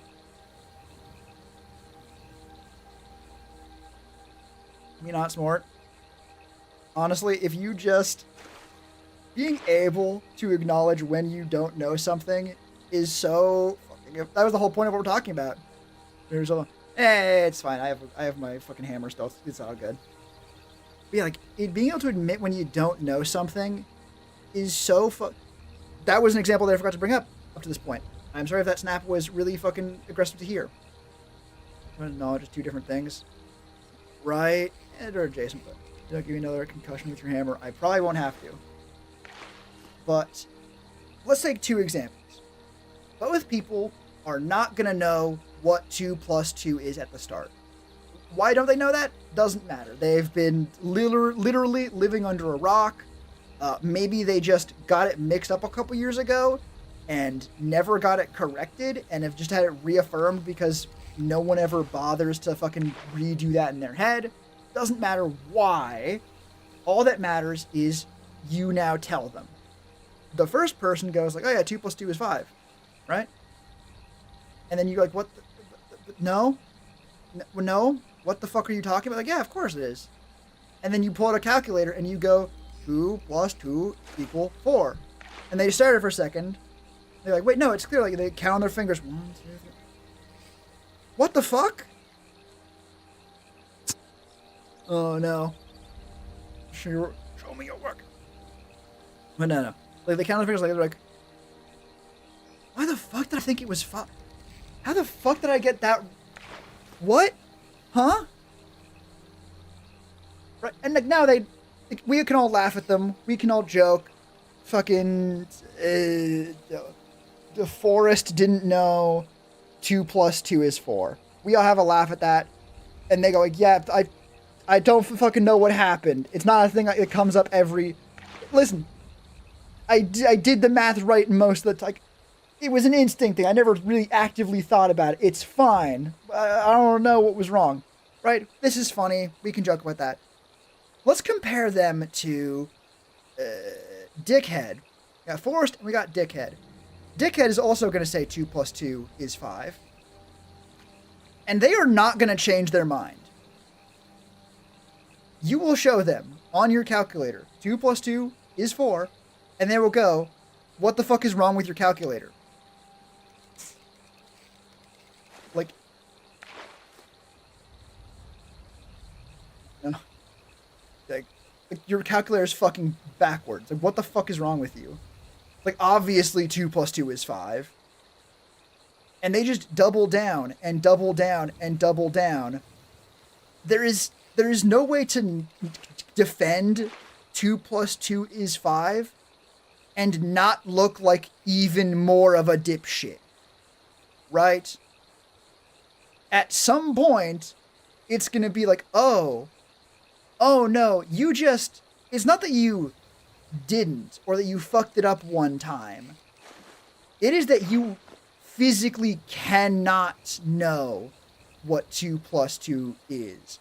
Now, we're going to assume, and we're going to gloss over the obvious thing of, like, if this is an actual learning disability, that's obviously a valid reason for the problem. We are going to... I'm going to answer right. They say you cheated. Oh, that's fucked up. Assuming you didn't actually cheat. 2 is 5 if you do an absolutely ridiculous amount of format that's like 200 lines long. Right? Yeah, and if Dickhead sees that and goes, see, it's proof that their calculator's wrong. They're just stupid. They're stupid. And again, assuming this is not like an actual like disability, which again, as a reason, like a reasonable reason. If this is just them being a dickhead and being an idiot on purpose, they are now much dumber than Forrest. Even in the moment. Right? Someone who sees that and goes, how the fuck did I think it was 5? But where did I learn it was 5 then? I don't remember. What? Okay, that's a funny blunder. You know, cheat? Well, that's fucked up. That's fucked up that they call you on it. They go, what the fuck? That's a blunder. Dickhead, who says 2 plus 2 is 5, and dies on that hill, is someone who doesn't know what 2 plus 2 is, and can't understand it. And that is in the moment, let alone the fact that, presumably in the future, Forrest will know what 2 plus 2 is. And Dickhead will continue to not know what 2 plus 2 is. even just being able to say, I don't know that answer is so important. Like, if it's one thing, it's not a huge deal. But also, thank you. Favorite song? It changes a lot. The easy answer would be something like Bohemian Rhapsody. I think you might have ADHD. If at all possible, I recommend getting checked for that. It worked wonders for me. And also, a quote I will repeat for forever from my doctor when I got it, like post like college. It sounds like this would have been really helpful earlier, but better late than never. If you have a concern, and also it's not gonna fucking put you into debt to get checked, get checked. Like, the worst case scenario here is not that you have ADHD. That will happen. That's already happening if it's the case. Worst case is you don't, and you just wasted an afternoon and maybe some money to get the check done. That's it. If you do have it, and you wait, it ain't gonna go away.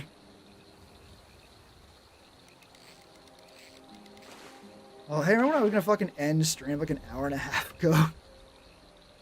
Work with the properly disabled, and even they don't think it's 5 unless you teach it to them and drill it into their head. Right, it's an example, right? It was an example in covering my bases because the obvious punchback for that is like no one thinks 2 + 2 is 5 unless they're being deliberately obtuse, or they have something really bad and it's like a no. That's the reason. This is more so for like the anti-vaxxers in a lot of ways.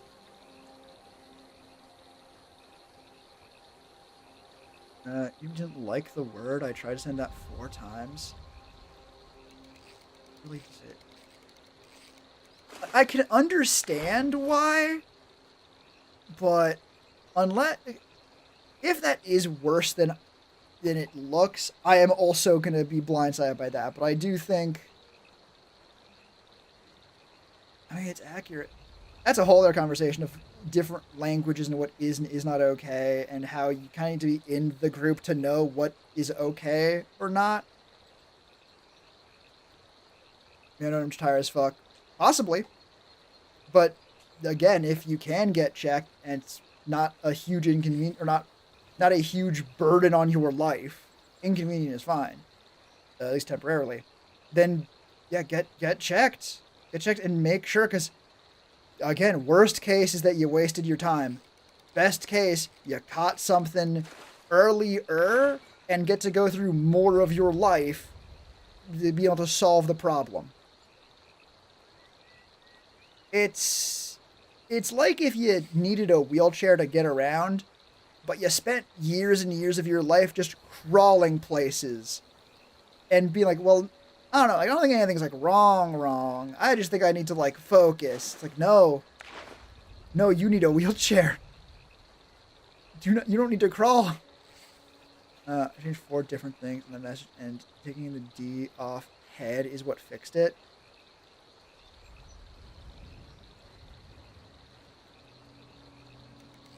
Okay, I can see how the words head and properly disabled could definitely form some pretty heinous sentences, but this one's not one of those.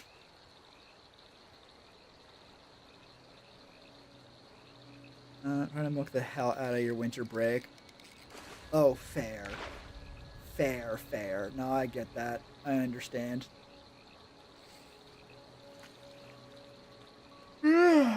Big fucking yawn. Alright, we'll have to talk more about mental health, I guess, at a different time. I am actually now just tired, and this is actually a pretty good end point. Otherwise, I will fucking continue fucking talking. This conversation will never end, and I will die.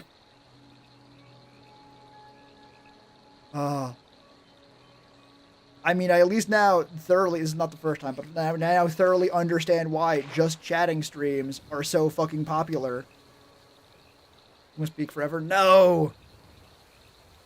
You think you hold the power here? I am the one who decides. This is my realm. I shall shut the fuck up only when I choose.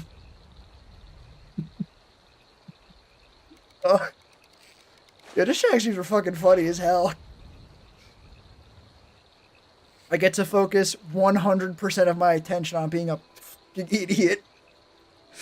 He says after having long discussions about mental health and doing research rabbit holes on the Hyper Elite.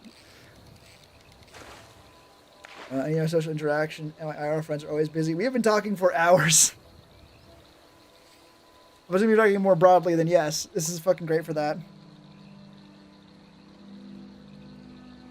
God, I would just hit fully with, and this is going to be a short thing we can fucking put on the list of conversation topics, but like no wonder fucking influencers become kind of narcissists. Like, it's a fucking personal Discord call where I always have the talking stick. Oh, like, what if you had a personal Discord where everyone was there just to hear you talk, not even necessarily talk to you all the time? Well, that's where this is a smaller scale, like smaller streams. But everyone's here just to talk to you, and you always have the talking stick and absolute authority over who gets to fucking exist in your presence. No wonder so many people in this industry become fucked up. Shit. Anyway, here's to not doing that. Here's to doing not that eventually. Remember, always do your research. Something mental health. Eat the rich. Take care of yourself out there. This feels like a very abrupt ending, but also otherwise we will have another full conversation. I think I've been saying I want to end stream for like 2 hours. What's the next stream going to be? Tomorrow we are doing, I think it's Blueprints. Did you check? Fuck, god damn it. The problem with always having the talking stick is it's not unreasonable for me to fucking say, yeah, it's Blueprints. It's not unreasonable for me to check and say it because then everyone knows. Yeah, it's Blueprints. Good night, everyone. Do your research. Research is so fucking important. Listen, we save bonking motherfuckers for when motherfuckers need bonking, okay? At some point, I might get a bink sound effect as like a slap on the wrist. I don't have a slap on the wrist yet. I have a fucking knock your gray matter out of your skull. I'm gonna say big hit or slap or something. It's not a light thing. It has to mean something. You have a concussion or two? Well, those can't be from me. I'm far more aggressive than that. But this was good. This was nice. It's good seeing you. You are fun to have around. Thanks for sticking around the whole time, Camel. It was a good fun conversation. Remember, everyone, do your research. Stay hydrated. Do as I say, not as I do, except for doing your research, which I also do that. We're on with your excellent. But until next time, fucking take care of yourself up there. Take care of each other. A third time, do your research. It is so fucking important. Admit when you're wrong and fucking change your mind. And bye-bye, everyone.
No.